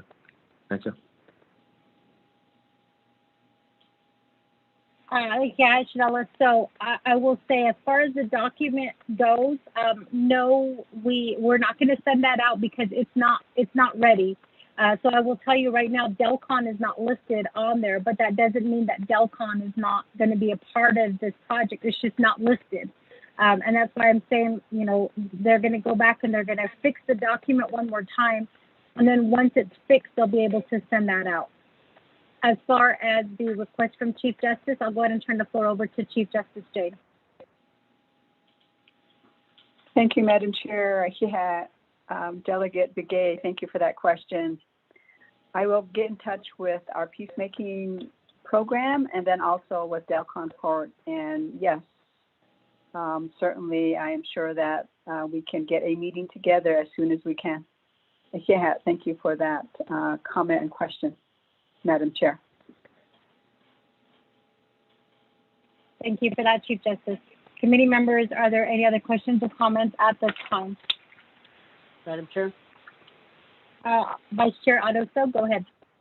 Thank you very much. I just would like to point out that Honorable Elmer Begay has brought up a very important factor of a project, meaning that providing the documents to whether the utility right-of-ways are granted or is, certain permits are being permitted, because a lot of these construction projects, when it is posed, it's just geared to build a facility. But the infrastructure project is really not about until the last minute, and they start running around and they start saying, we need to ask the council delegates to pressure NTUA, meaning that right-of-way processes, for instance, I could throw one scenario in there that could delay a project. Is a road boring. Say, a project, the main water source is across the road there, and it's a major BIE road. The road boring requirement, such as permits like that, things like that are part of the construction readiness. And that's what I mean, because these programs have, all of those intact, all those things that are listed on this public safety priority list is the infrastructure part component really, really completed, because you don't want to see a project being held up because of a right-of-way issue or something that's not going, a permit that's not issued yet that's going to delay a project, And we all know that the right-of-way process through the system takes a long time. And at times, it just takes too long. So I really hope, and that's what I mean. I really hope our managers that are managing these proposed projects or have indicated that this is a viable project, has all of those components in place so that they can defend that facility for that community as it goes to a work session. Because if there's no right of way and there's no things like that, I'm sure it's not going to fly. If the substation is proposed near a 2-inch water line, NTUA will not allow the tapping to happen because that 2-inch water line is too small to tap into for a governmental building, and that's going to delay. And that's going to require a infrastructure upgrade of a water pipe, and you're going to have to go back through the right-of-way process, whether that 2-inch line was approved on the service line agreement. If it was approved on the service line agreement, you have to go through the whole full-fledged right-of-way process from there, and that takes time. And a lot of these things, they look over those details that are required in infrastructure, such as even power. They may propose a building that's near a one-phase power line, but the building requires a 3-phase, and the nearest 3-phase power line is like about 3-4 miles away. That you just added another couple $1 million to add on for power again, to upgrade that power line to a 1-phase from a 1-phase to a 3-phase. I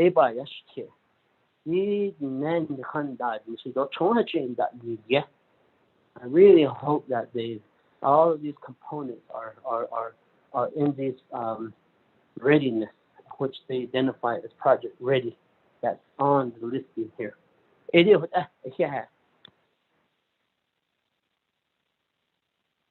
Thank you, Vice Chair. And hopefully that was also considered within the construction ready, I guess, projects that I did ask about. So at this point, Vice Chair, I don't know if you were on the line, but per the document that was sent to Law and Order Committee, the projects that are ready are the Kayenta Court Building, the Winter Rock Peacemaking Complex Building, the Peacemaking Hogan in Alamo, the Regional Training Academy.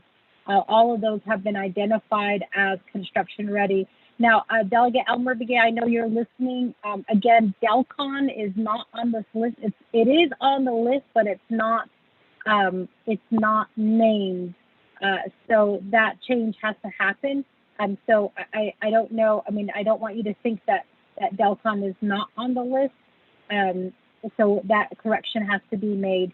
So with that, committee members, are there any other questions or comments at this time?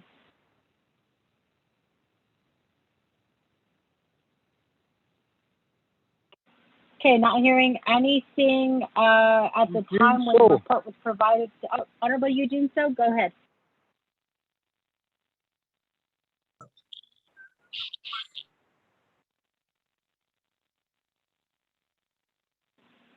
Suzanne, Honorable Eugene So, go ahead.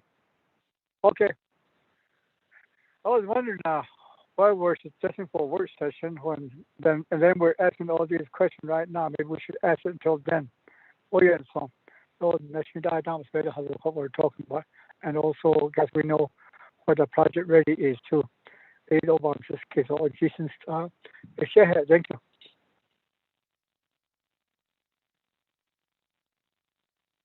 Thank you for that, Honorable Eugene. So with that, committee members, are there any other questions or comments at this time based on the report that has been provided to us here by Chief Justice Jane and also Executive Director Jesse Delmar?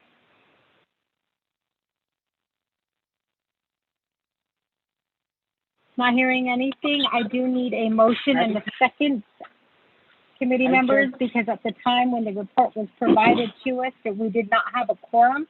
So if I can get a motion and a second, please. Madam Chair. Madam Chair, Jesse Delmar. Delegate Otto So, and then after that, Director Delmar. Thank you very much. As I motion, just a suggestion that we need to get NPUA, the utility companies, to the table at the work session so that these questions could be asked to the utility companies as they're there.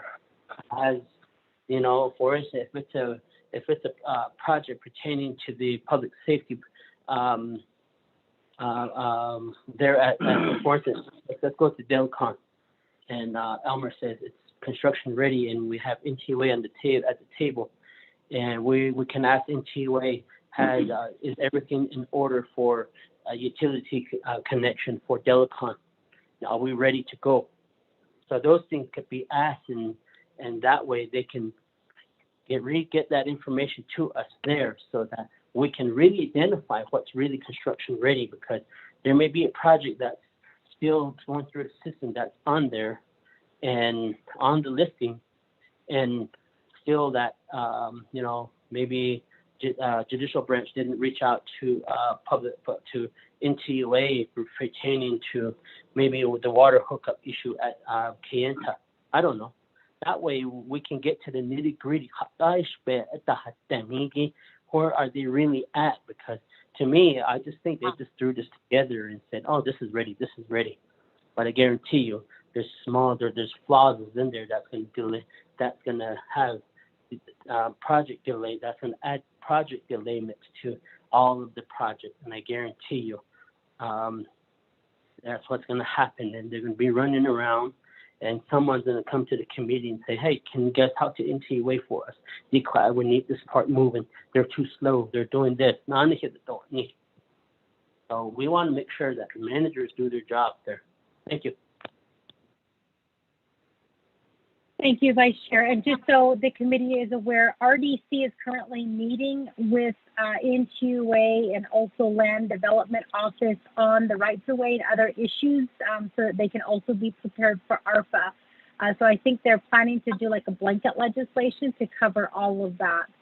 But I guess we'll find out when RDC is completed with their work session for today. So with that, Director Delmar. Thank you, Madam Chair, Vice Chair, and the committee. Thank you for listening to us. I just wanted to mention a request from the Navajo Nation Department of Corrections too as well. I understand that they are in need of security systems update on the newer facilities that we have right now. So I will modify what we submitted right now to include $4 million to address the security systems. Thank you, ma'am. Director Delmar, that's not really infrastructure. That is something I think separate infrastructure. I think what we're talking about is like the actual building of buildings or the remodeling of a building, as Chief Justice put on the Alamo Hogan. So I think that is a separate matter, Director Delmar. So with that, committee members, are there any other questions or comments?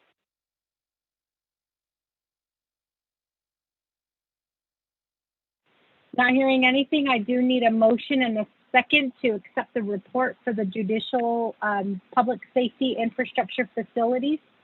So could I get a motion and a second? Motion, Delegate James. Motion made by Honorable Vince James. Can I get a second?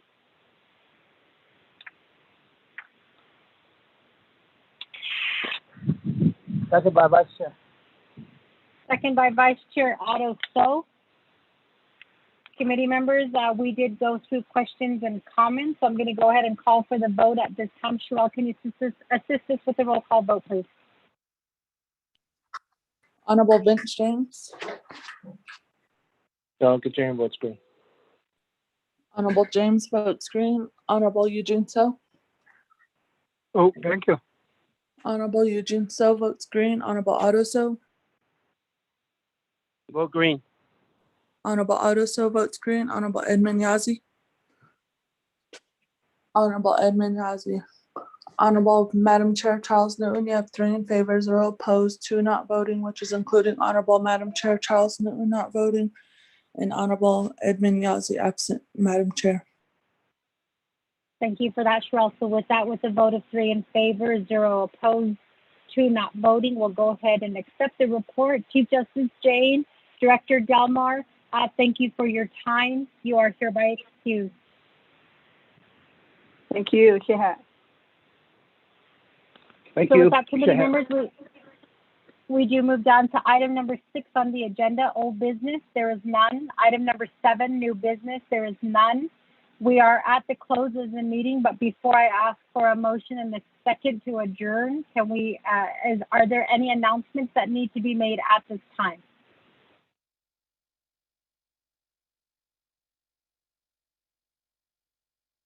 Not hearing anything, I would like to remind our committee members that tomorrow, June 22nd, we do have a public safety forum that will be sponsored at Chin Lee. So this is the request that was submitted to us by Honorable Key Allen Begay. So this forum will take place in person at the Chin Lee facility. This forum was originally scheduled a couple of weeks ago on Friday, but it was postponed to tomorrow. So I just want to remind you of that public forum meeting. And again, it is in person. So we will be there in the Chin Lee area tomorrow. We also have next week again the Law and Order Committee meeting scheduled at 10 o'clock on the 28th, and then we have a Nabik-Iapskit meeting scheduled, I believe, this Thursday on the 24th. So with that, committee members, those are the only announcements that I have at this time. And then Lorraine, if you can go ahead and send out that memo today, if you could just scan it to me and send it to me for my approval, that would be great. So with that, committee members, can I get a motion to adjourn? Motion by Vice Chair.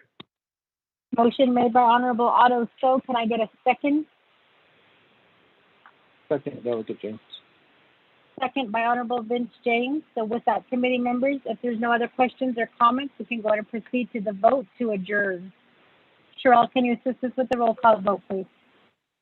Honorable Vince James, Delegate Jane votes green. Thank you. Have a good day. Honorable James votes green. Honorable Eugene So, Patricio O'Shea, Honorable Eugene So votes green. Honorable Otto So, I vote green. Honorable Otto So votes green. Honorable Edmund Yazzie, Honorable Edmund Yazzie. Honorable Madam Chair, Charles Newton, you have 3 in favor, 0 opposed, 2 not voting, which is including Honorable Madam Chair, Charles Newton not voting, and Honorable Edmund Yazzie absent, Madam Chair. Thank you so much for that, Cheryl. So with that, committee members, it is now 12:45. We have 3 in favor, 0 opposed, 2 not voting. We are hereby adjourned again at 12:45. Thank you all. Have a good day. Be safe.